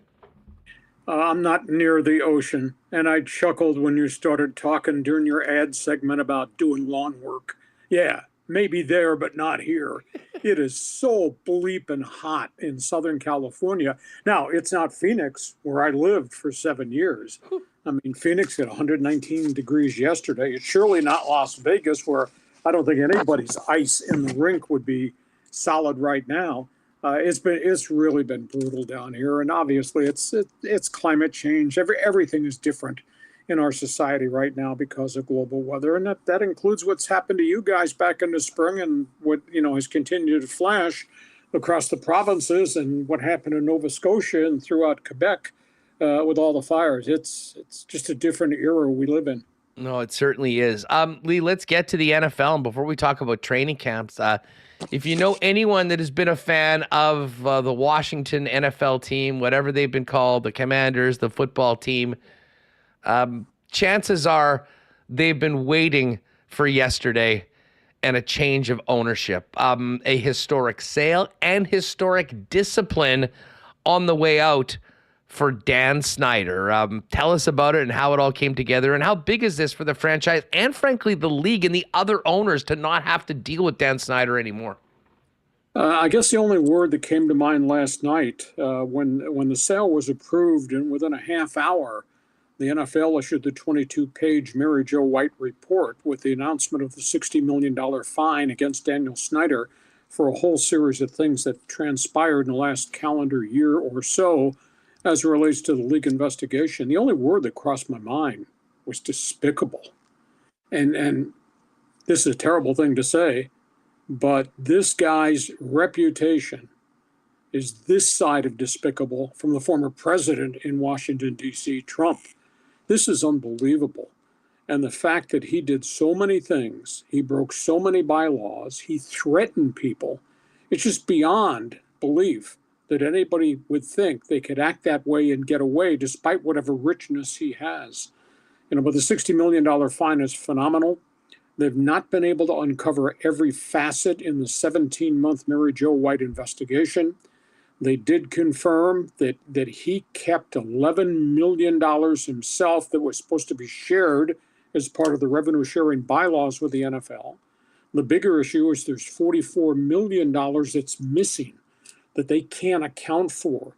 On top of that, you obviously got the lawsuit, the sexual misconduct lawsuit filed by one of his lead employees. You got his senior vice president who just filed a suit this week against Snyder for witness intimidation and defamation of character. You got the fact that the NFL openly admitted, Hustler, that Snyder refused to meet with Mary Jo White. You had the congressional hearing where he fought them for more than 2 months and then finally showed up and talked for only 1 hour. I mean, the guy's conduct is despicable. It's a despicable person. Good luck to him. He's moved to London, England, but he's left behind a lot of wreckage. Now, Josh Harris coming in the front door as the new owner, owns the New Jersey Devils of the NHL and obviously the 76ers in the NBA. He's got a really good business reputation. So it's a new era. But boy, if you go back and look at 24 years, he won 2 playoff games in 24 years. He took at one time was the biggest draw in the NFL, Hustler. They were 30th in attendance this past season in Washington. The fans have obviously turned their back. Product has not been very good. His litany of firings of successful coaches is it's beyond belief. I mean, Marty Schottenheimer, Norv Turner, Snyder axed Joe Gibbs, Steve Spurrier, just absolutely stunning. So the league is rid of him. I don't know that we've heard the end of all the legal issues because I still think there's more stuff out there. It's going to wind up with lawsuits from people and employees against Snyder, not necessarily against the NFL, against Washington. That's a long answer, but I'll tell you, his litany of stuff that he did over a 24-year period, word of the day, despicable. Yeah, and listen, I mean, that was a contentious relationship for a long time. We think of there's a lot of hate in football. The Cowboys and the Eagles. All these your Raiders and the Chiefs. Let me introduce John Gruden and Roger Goodell as the maybe the one with the most beef between. Where is this at right now with this lawsuit, and what are we learning about the backstory between John Gruden and the NFL commissioner? At the end of the day, somebody leaked the emails that John Gruden wrote. He is suing everybody. He's suing Goodell. He's suing the league. I think Snyder is going to be dragged into this lawsuit.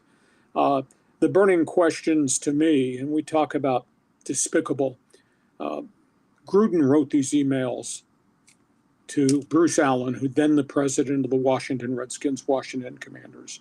Gruden wrote the emails when he was an ESPN employee. He had not gotten back into coaching yet. And then obviously this stuff surfaced in the middle of the investigation about Daniel Snyder's toxic workplace culture situation there. At the end of the day, the emails became public, and then somebody leaked them. Was it Goodell in response for Gruden's condemnation of the commissioner? Was it Snyder to try to win favor with Goodell in the midst of this buyout and this potential discipline? Or was it DeMaurice Smith, the outgoing union chief, who was racially slurred by John Gruden? We don't know. Somebody made Gruden a financial offer to settle this thing out of court, and his comment to The Athletic burned the NFL down. So he's never going to coach again, and he's going to get his pound of flesh from somebody. But here's the thing that to me really bothers me, and I've known John and dealt with John, and John was a great personality, and John, I think, was a good X and O's coach and was a real hard ass. But, he wrote that junk. There's about 7 emails that are really bad. It was in his heart, and that's what bothers me, that he can't say it was taken out of context. He can't say, somebody leaked it. It was in his heart, Hustler, and he wrote it. So, he has to wear that stain for probably the rest of his life. But this case is far from over. Somebody leaked it. We'll find out going forward who did, because this sucker is going to court. Yeah, no doubt about that. Well, it seems we could always talk about the courtroom and lawsuits around the National Football League, but football is just around the corner. Just before we go, Lee, what are the big training camp stories and headlines that you've been focusing on as things get going around the league? Frosty relationship. That's a byword in New England. I'm not sure that Robert Kraft and Bill Belichick are on the same page anymore. There's a little sniper fire of conversation if you read between the lines. It's crazy. Kraft wants to win. And then Belichick is dropping hints the owner would not spend money in free agency. And then Kraft said they gave him all the money, and this is Belichick's decision who to award it to and not award it to. And Belichick's got a tacky reputation about dealing with veteran free agents, getting them on the cheap, and his drafts have been suspect. And now things are changing because he's got Bill O'Brien come in the front door as offensive coordinator to try to fix the quarterback, Mac Jones. He has drafted really well defensively, but I still think they're woefully short of skilled people. So that's the most unique storyline. Storyline out here on the West Coast is the Rams changing of the guard. My goodness, in 2-year span, virtually everybody that was on that Super Bowl team is gone. It's Matthew Stafford, it's Aaron Donald, and it's Cooper Kupp, and the rest of the people have to wear name tags. And Andrew, they've had 14 veteran starters leave in the last year and a half. They drafted 14 players. They signed 24 undrafted free agents. They have huge salary cap problems because of what they're paying the quarterback, what they're paying the defensive tackle. And if Sean McVay didn't like 5-12 last year, I wonder how 4-13 is going to taste this year, because they just have holes everywhere in their roster. So that's fascinating to see. And I think the other storyline is we're still waiting for the quarterback contract extensions in Cincinnati to Joe Burrow. That's going to be $50 million. And in LA with the Chargers and Justin Herbert, that's got to be probably close to $50 million. So those are the next couple of things that are going to happen. And we're kind of keeping a pulse on what's going on with the Chargers here, because it used to be in San Diego and I was the voice of the Chargers. So we still cover them. They have horrible cap problems next year. At this point, and they have not signed Justin Herbert to the extension. At this point, they're going to be $63 million over the cap next season. So they better win with a huge offense, and they've loaded the gun to go after your Kansas City Chiefs. They better win this year, because the team they're going to have a year from today is going to be drastically different, because they're going to have to chop heads off and cut bodies because they have such a bad cap situation. And they had not even signed the kid quarterback to the $50 million extension yet. So those are just tip of the iceberg storylines going forward as we kind of kick off our NFL notebook. No doubt about it. Well, listen, Lee, it's great to see that you're back to the grind, doing it like nobody else can. We'll keep on checking out LeeHacksawHamilton.com on a daily basis, and we'll hopefully talk to you next Friday as we get closer and closer to the Hall of Fame game, preseason action, and then the return of the National Football League. Have an awesome weekend, my friend. It's great to talk to you again. Nice to be back in the middle of all this. We'll chat with you next Friday. Thanks, Hustler. Have a good day. And by the way, that is a Flyers jersey. I'm sorry it is. This is Team Canada. It's red. All you guys are blind.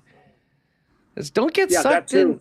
Don't get sucked in by these guys in the chat with their crazy takes, Lee. Come on, this is red. Check Canada my website, World Cup. check my podcast. Good to talk to you, Hustler. Go back to work. You're the best. Lee Hacksaw Hamilton. You can also follow him at Hacksaw1090, but definitely YouTube and wherever you get your podcast. Make sure you're subscribing and getting Lee's content.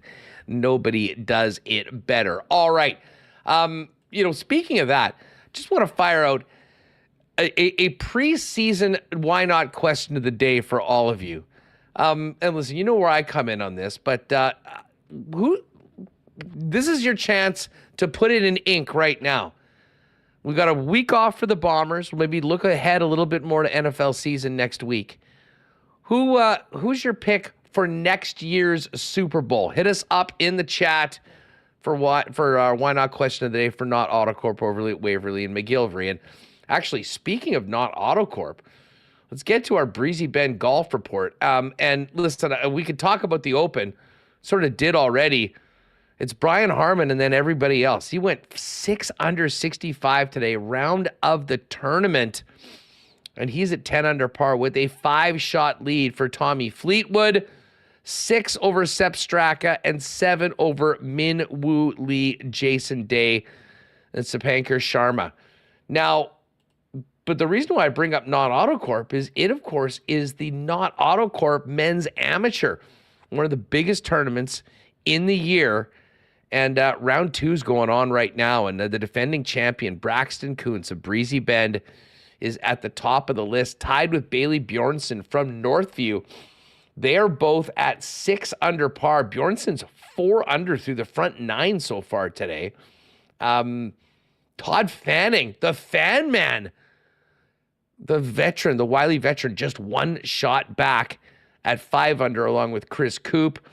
And Ryan McMillan from Elmhurst, also 1 shot back at 5 under. This should be a heck of a finish at the Not Autocorp Provincial Men's Amateur. Of course, I know the gang at Breezy's hoping for a repeat for Braxton Kuntz. If you want more information on maybe getting on that waiting list for 2024 for Breezy Bend, go to breezybend.ca or give our pal Corey Johnson a call for the latest. Just over at the clubhouse, hopefully any information on, and maybe we'll see you running at one of Manitoba's best private tracks, Breezy Bend, coming up next year. And hey, with the weekend here, folks, it's time for a few Little Brown Jugs. I saw the Little Brown Jug crew at the game last night. Of course, you can get 1919s at the Bomber games. Now, you can also get 1919, our summer favorite generic lager, at the Goldeyes games. And we are hoping to see all of you out for that game next Wednesday. And I'm just looking at the forecast. We're going to need a few. It's going to be sunny, hot, gorgeous, perfect for a few Little Brown Jugs. Pop by the patio on the weekend, though. What's Golden on Saturdays? Great food and beer all day long, entertainment as well. And, of course, you can pick up all your favorite Little Brown Jugs at Little Brown Jug on William Avenue or at your favorite local beer store. Now, speaking of that Goldeyes game, next Wednesday is the date. WinnipegSportsTalk.com to get your tickets. This is sort of a last call show because everyone's going to have them in their hands by Monday. Let's talk a little bit more about that, as well as the Ballpark Beer Fest and more coming out the ballpark right now with Andrew Collier.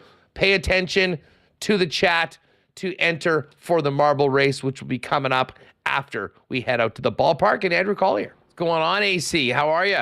I am good. How are you, Huss?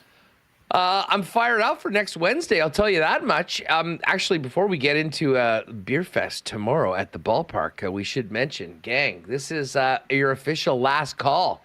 If you want to join us and over 70 other Winnipeg sports talkers, get on over to Winnipeg Sports Talk right now and get your tickets. We'll be emailing them out by Monday to everybody, and then going to have a great time on Wednesday night. Andrew, we're really looking forward to this. We've had an amazing response so far. Obviously, still room for more people, but should be a pretty fun Wednesday night with the WST crew. We're looking forward to seeing you guys out there.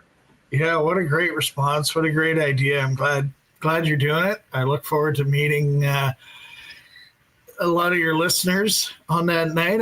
I watched the show and I see all the comments, so it'll be interesting to put a face to the handle that they use. Yeah, it is going to be fun. $15 all in while supplies last. We've got WST koozies for everyone. We'll have a couple prizes to give away courtesy of our friends at the Goldeyes. So WinnipegSportsTalk.com. Get on that link and count yourselves in, along with tons of other WSTers, and we look forward to seeing you all on Wednesday night, for which should be a great night at the ballpark. Before the team comes back from this road trip, we've got a big event tomorrow afternoon, the Ballpark Brew Fest. Andrew, I know you guys have been working hard on this. What's the buzz around the stadium the day before everyone comes and enjoys plenty of great beers from around Manitoba? Well, there's been a lot of bagging of ice. All the brewers need a lot of ice. So that has been my job the last 2 days, is getting garbage bags full of ice. So when they arrive, the load in tomorrow morning, they're all iced up and get up on the concourse, set up for 1 o'clock. Doors open at 1 o'clock, goes until 5 o'clock. There's still lots of tickets available, $60 plus fees, gets you 4 hours of sampling, gets you a hot dog, hamburger, or a piece of pizza. It's going to be awesome. 24 Manitoba brewers plus 2 live bands playing throughout the day. And we're now into year 2 of what was a big move by you guys to go to an all-local beer lineup. And I think in a lot of ways, this is just sort of a natural progression for And I imagine a lot of this goes back to the incredible feedback you had right off the bat last season, featuring exclusively all the great beer from our province. Yeah, there's so much great beer in the province. So last year was the first year we went exclusively Manitoba beer at the ballpark. And the feedback from the brewers was, hey, why not do a brew fest that's exclusively Manitoba brewers? And the first annual went so well. We had 19 brewers. This year we have 24. It's going to be a lot of fun tomorrow. Bottom line, folks, come thirsty, get dropped off or use transit. There'll be plenty of Ubers to take you home or wherever you go to after a 4-hour stint enjoying all of the best beers our province has to offer. And as I said, last year's was amazing. If you don't have plans on Saturday, get your tickets. And again, you can go to goldeyes.com for more information on that. We're getting into a real fun time of the schedule, though. And obviously, we wanted to pick a good day where we could kind of focus on our crew with Winnipeg Sports Talk on Wednesday. But Andrew, I'm just looking at the promo schedule for next week. If people have been waiting to get to a game and maybe they're not able to join us on Wednesday, a ton of great options next week, beginning with, I imagine, what will be a pretty special night for a lot of people in the community, the Ukrainian night on Tuesday. Yeah, I can't remember which annual number this is, but we've been doing this for a number of years. And anybody who's ever seen Hoosley at the Bomber game, Jets game, Goldeyes game, the best. It's an experience in itself. It's worth the price of admission just to come for the anthem. They're so good. They're so powerful. They're going to sing the Ukrainian national anthem, the Canadian and the U.S. anthems. Troyanda, Ukrainian dance ensemble, is going to be here doing a couple performances between innings. It's always a great night, and it's great to support that community. Of course, Wednesday's WST night, winnipegsportstalk.com for tickets on that. And then country night. Get the cowboy hat out and come out on Thursday night, which kicks off one of the busiest weekends of the year, promo-wise, for the Fish.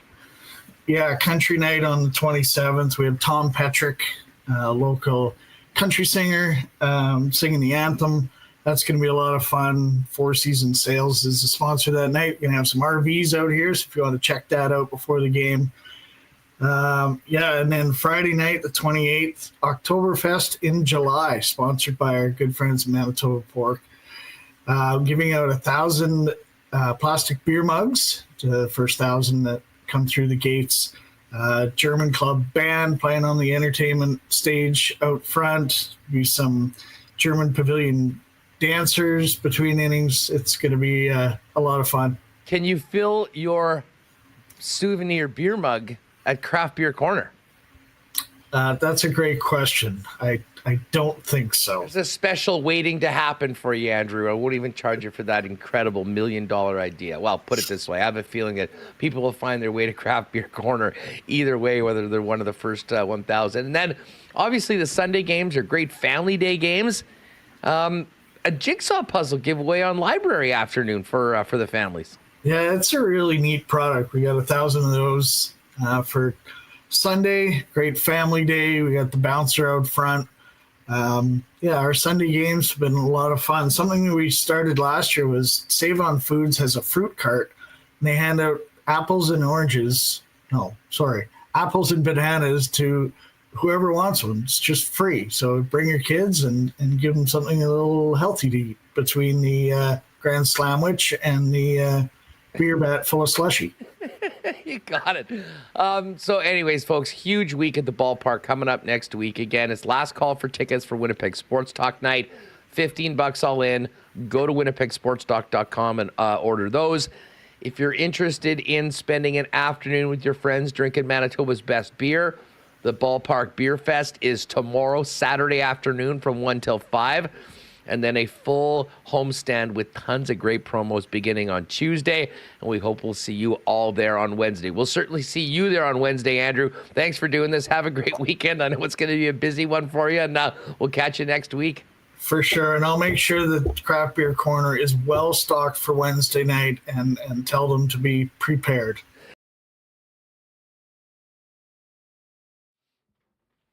All right, good stuff. Cannot wait to see you all at the ballpark next Wednesday. Again, last call for tickets. Go to winnipegsportstalk.com and get yours there. Big week again coming up the track next week at Assiniboia Downs. Live racing on Monday, Tuesday, and Wednesday. And tell you what, I'm going to be making a trip out to the track next week, hitting breezy next week, the ballpark next week, and the weather is going to be absolutely awesome. But if you do want to make plans in the dining room, hit them up at 885-3330 for reservations. Again, post time, 7:30 p.m. coming up over the course of the Monday, Tuesday, and Wednesday. Let's quickly hit the Coolbet lines. Again, we'll give a little last call for marbles here, folks. Jays in Seattle to take on the Mariners. My guy Kikuchi on the mound. Hasn't been great his last 3 starts. A bit of a homecoming start for him. I like the Jays. Even money, plus 100 tonight to get the first one in the Jays Mariners series. Full slate of games though as well. CFL, Argos Ticats tonight. This was 7.5 earlier. It's now 10 for Toronto. It's a huge number, but obviously quarterback questions in Hamilton with Bo Levi Mitchell and Schiltz out. They signed Pipkin this week, and Argos have looked phenomenal so far this season with Chad Kelly leading the way. So Argos minus 10, total is 50. The BC Lions are now 10-point favorites as well over the Saskatchewan Roughriders. Big spreads this week. 45.5 is the number in BC. Saskatchewan and Ottawa and Calgary go at it in the Sunday finale. Calgary now up to 5-point favorites against Crum and the Red Blacks after that thrilling comeback at our expense last Saturday. Of course, you got some UFC, you got Women's World Cup games. USA, Vietnam tonight. USA 6-goal favorites. As far as the, you can get them at plus 135 to win by 7, though, if you'd like. Zambia, Japan, England, Haiti, Denmark, and China. The other games coming up over the course of the, next 24 hours. If you haven't already played at Coolbet, get on over and use the promo code WST for a 100% bonus up to $200 on your first deposit. And check out Coolbet a little later on for updated live lines on the British Open, albeit we got Brian Harman running away with it right now.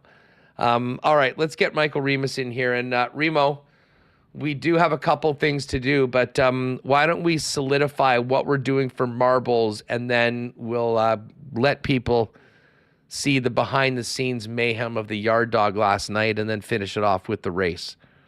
Got a couple people that we need to add in for sure. Oh, sure, yeah. Okay, let's add these in. Morgan Barron, he joined us earlier this week. I think Gabe Velarde's got a new contract. We're going to give Velarde a marble. I think we do a welcome back one for Kenny Lawler. Sure. Simon Hildebrandt joined us earlier in the week. Simon, absolutely. Yeah, tough one for the Sea Bears. They got smoked last night against Calgary, who they just smoked themselves here. I guess home court's big in the CEBL. And there's a lot of people just wanting a marble for the yard dog. Yep. And I think that makes a lot of sense. So we will wrap that up. We'll get it in there, and we'll get a course ready. But again, if people are joining us a little late, we talked about this off the top of the program. But after all of your generous donations and basically forcing us to do it, we came through with our end of the bargain yesterday and tag teamed the 32-inch yard dog from the Winnipeg Blue Bombers game last night. And this was a beast.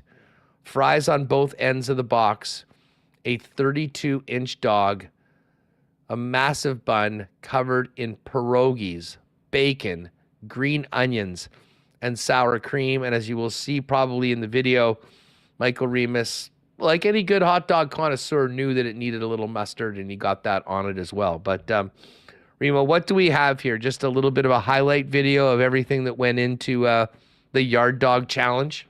Yeah. Oh, and also Fred Penner has been requested in the chat. If you missed Fred Penner, of course. How could we forget about that? Popped in with Murat on Wednesday's show.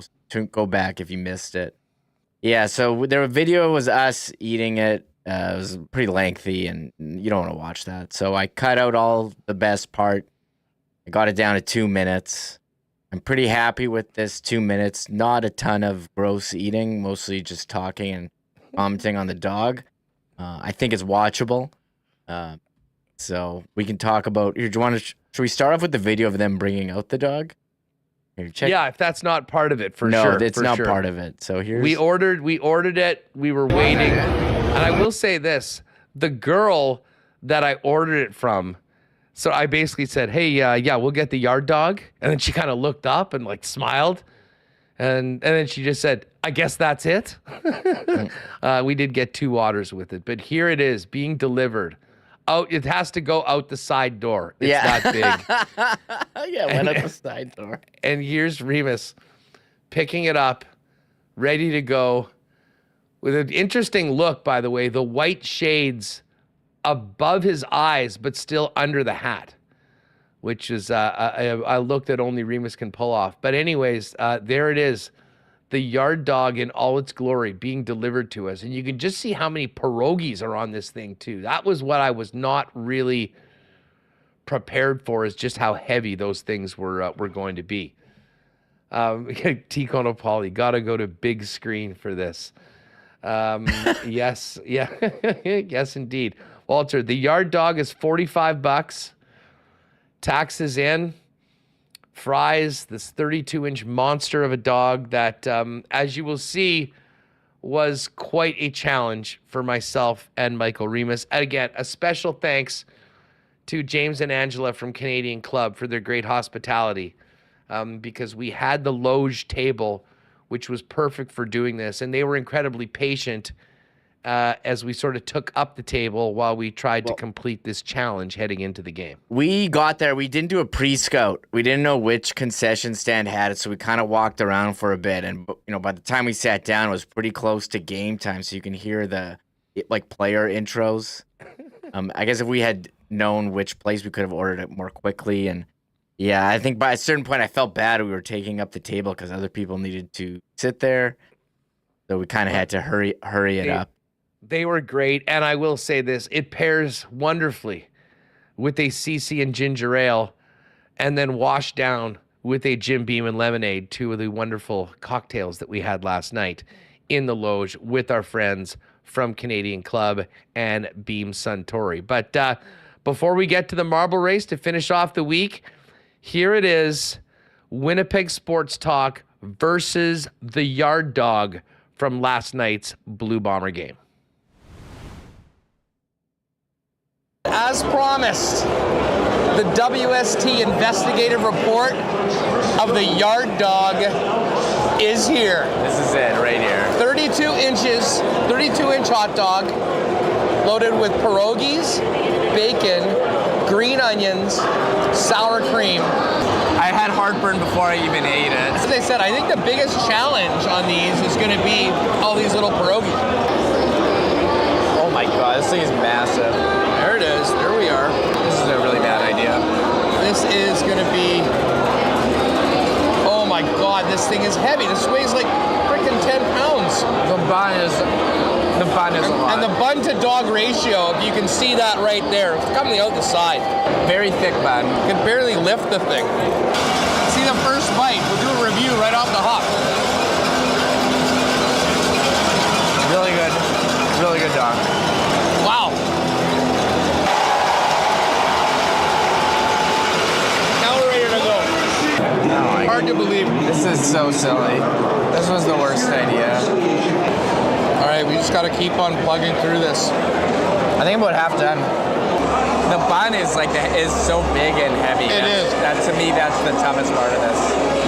Well, the pierogies. No, this actually wasn't too bad. To everyone who gave us these super chats and made us do this, who came through. I got this much left. 3 pierogies.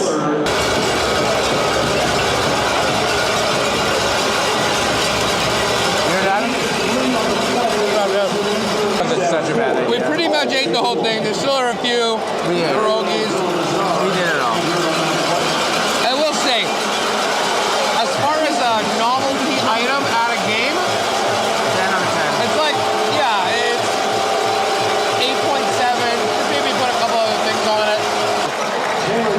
Yard dog, you win.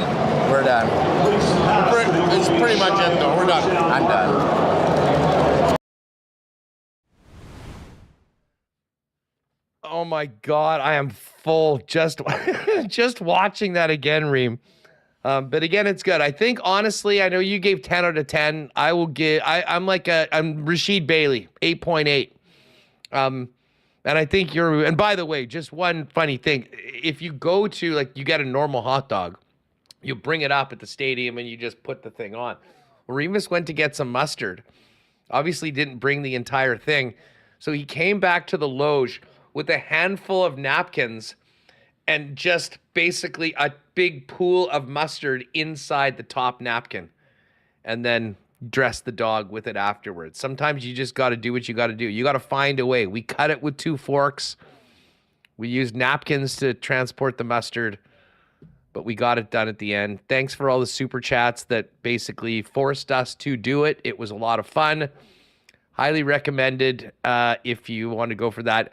I don't think we could possibly try and take down the Wallaby burger, but the hot dog was great. I was so full, though, I didn't get to try that Winkler Meats cheese farmer sausage they had specially for last night. I would have done that. I'll show the empty thing after. I have the picture of what it looked like empty. Here it is. So there was a little bit left. There was some shrapnel. This was the finished product. So we didn't really eat too much of the fries. I had a couple pierogies and a bite.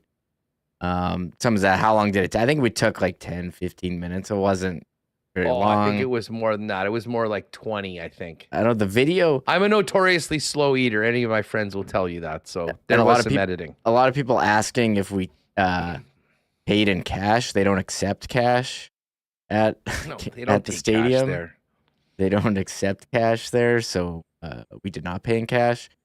And people were asking, Christopher Met asked where we got it. Mm-hmm. I believe it's at the Top Dogs in section 125. Yeah, first down dogs. Yeah, because we were in 127. So yeah, first down dogs. So there it is. We'll challenge any of you. No. If you guys can get to the next game and try and take that one down, go for it. And if you are planning on cutting it, you're going to need to bring a knife. We could only figure out a way to do it with 2 plastic forks, but we made it happen. They didn't have a knife. Yeah, my biggest complaint was they didn't have a knife, and I couldn't get a container for mustard. Because you're not putting that under the mustard thing. Hey, you found a way. So you found a way. Much like the Bombers found a way in the second half, we found a way to fulfill our responsibilities to the viewers and listeners of WST. Yeah, so I put mustard on a napkin and then had to use a fork to get the mustard onto the dog. And they didn't give us a knife. That was my 2 biggest complaints. You would think that a knife would be a logical thing with this, because how many single people would actually go and do this? Yeah, and we also had it was kind of a work reason. We were there with James and Angela from Canadian Club. We had to. We could have finished that last, but I wanted to be a functional human. So we stopped. Yeah. But I did have a ton of popcorn after and sour soother. So it wasn't. Oh, listen, we had a great we had a great time. Those drinks and the CC and ginger, we all love those. The Jim Beam and lemonade, highly recommended. So thank them for their hospitality and their patience before we got it going. Brant Batter says, I recommend you not bring a knife to the stadium. I guess you can't bring a knife to the stadium, but would have been nice if there was a way for us to cut it. Good point, Brant. That is a good point. We didn't, we're just so naive. We thought that you would only use a knife for cutting food.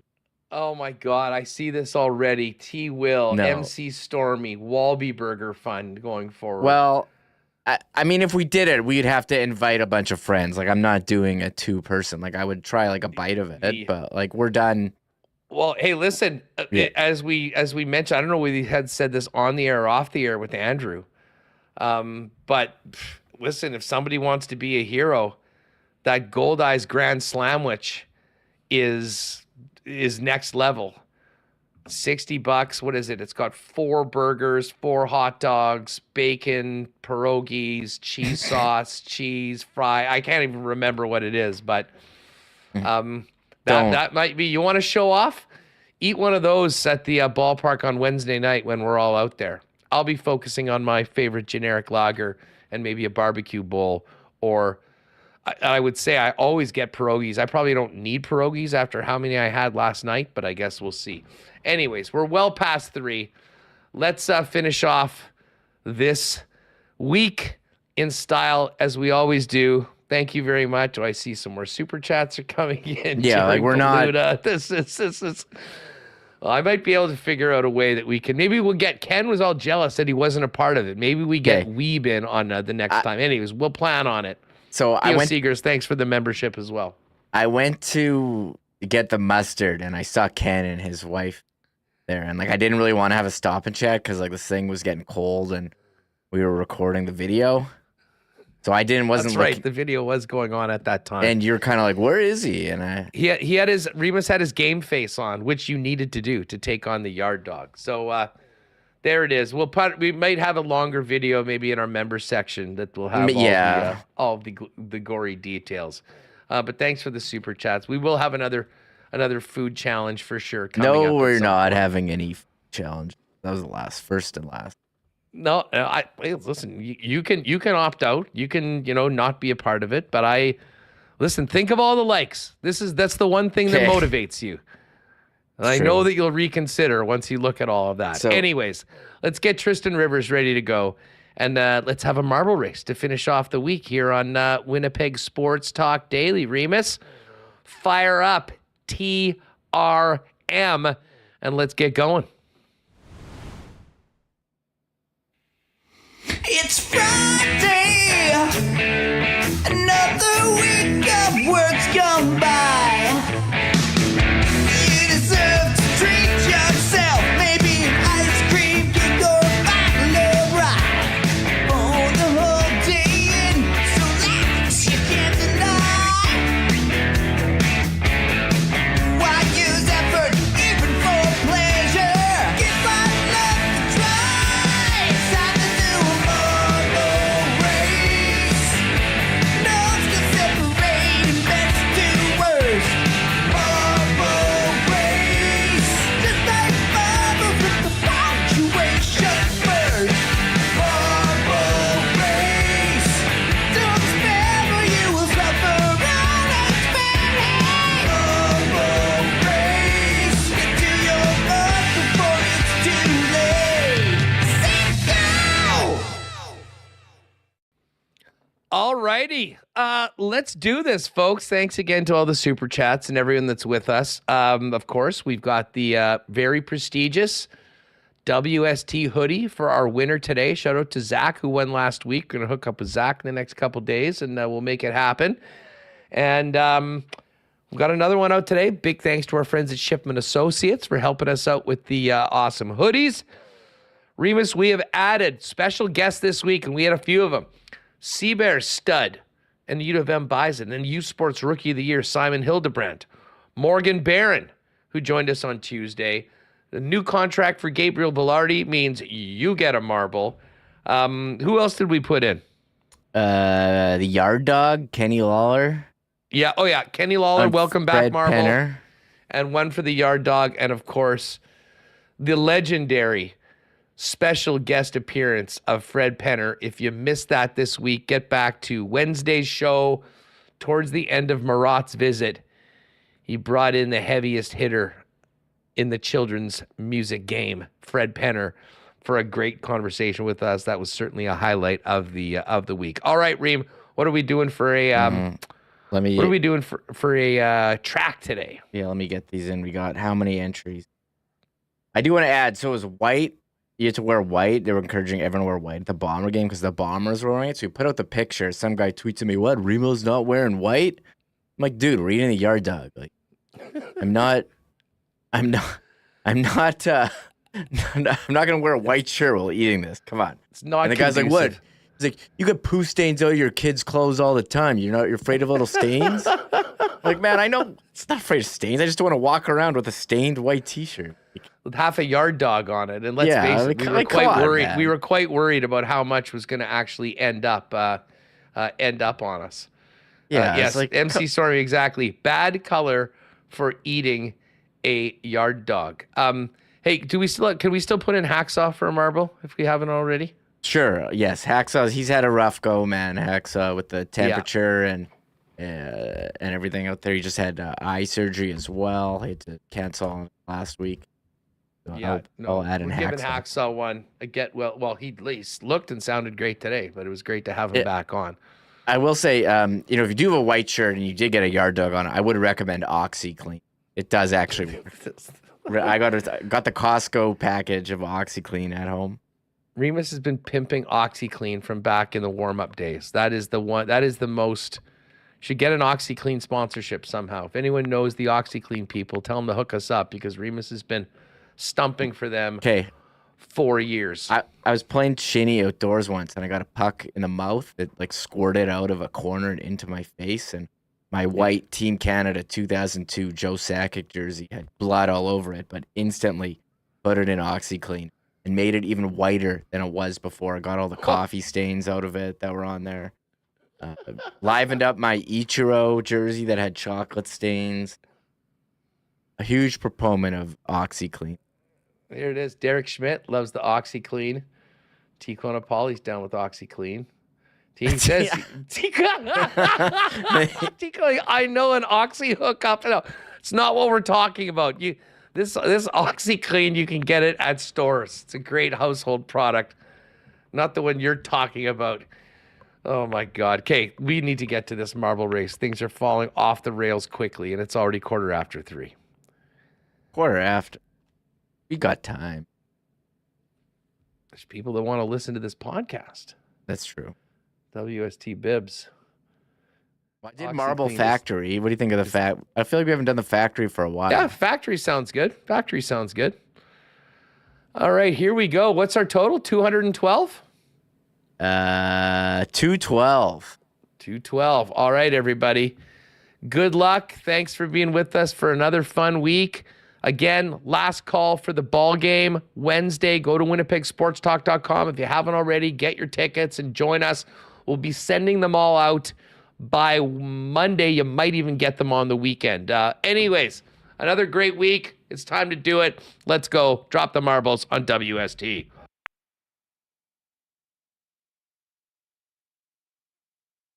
They're off. All right, here we are. Manny Fran, Vanishing Point, Rook of the Year, Turd Ferguson with a big start. We are into is this the Factory 2 or is this the original? This is Factory? Marble Factory. Okay, yeah, this is the original one. Who's coming out first? Who will it be? Peg City Dude, 22 Canuck amongst the guys. And now into a quick funnel. Peg City Dude and 22 Canucks, still our top two, splitting out on opposite sides. Amanda with a nice start. There's Ryan as well. Turd Ferguson's right in the mix. Evan Hunter. Brant Batters with a great tip to not bring a knife to the Bomber game. Oh, they're and falling out Yakman. a lot there. Yakman and Brant Batters right there. Oh, can you get burned here by the there's some fire in there. Chucker in first. Oh, the Git. Sean Lishka in the mix right now.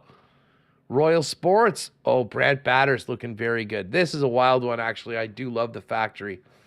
Who's going to get out first? It looks like it's Vanishing Point, Michael Penner, Rob Kane.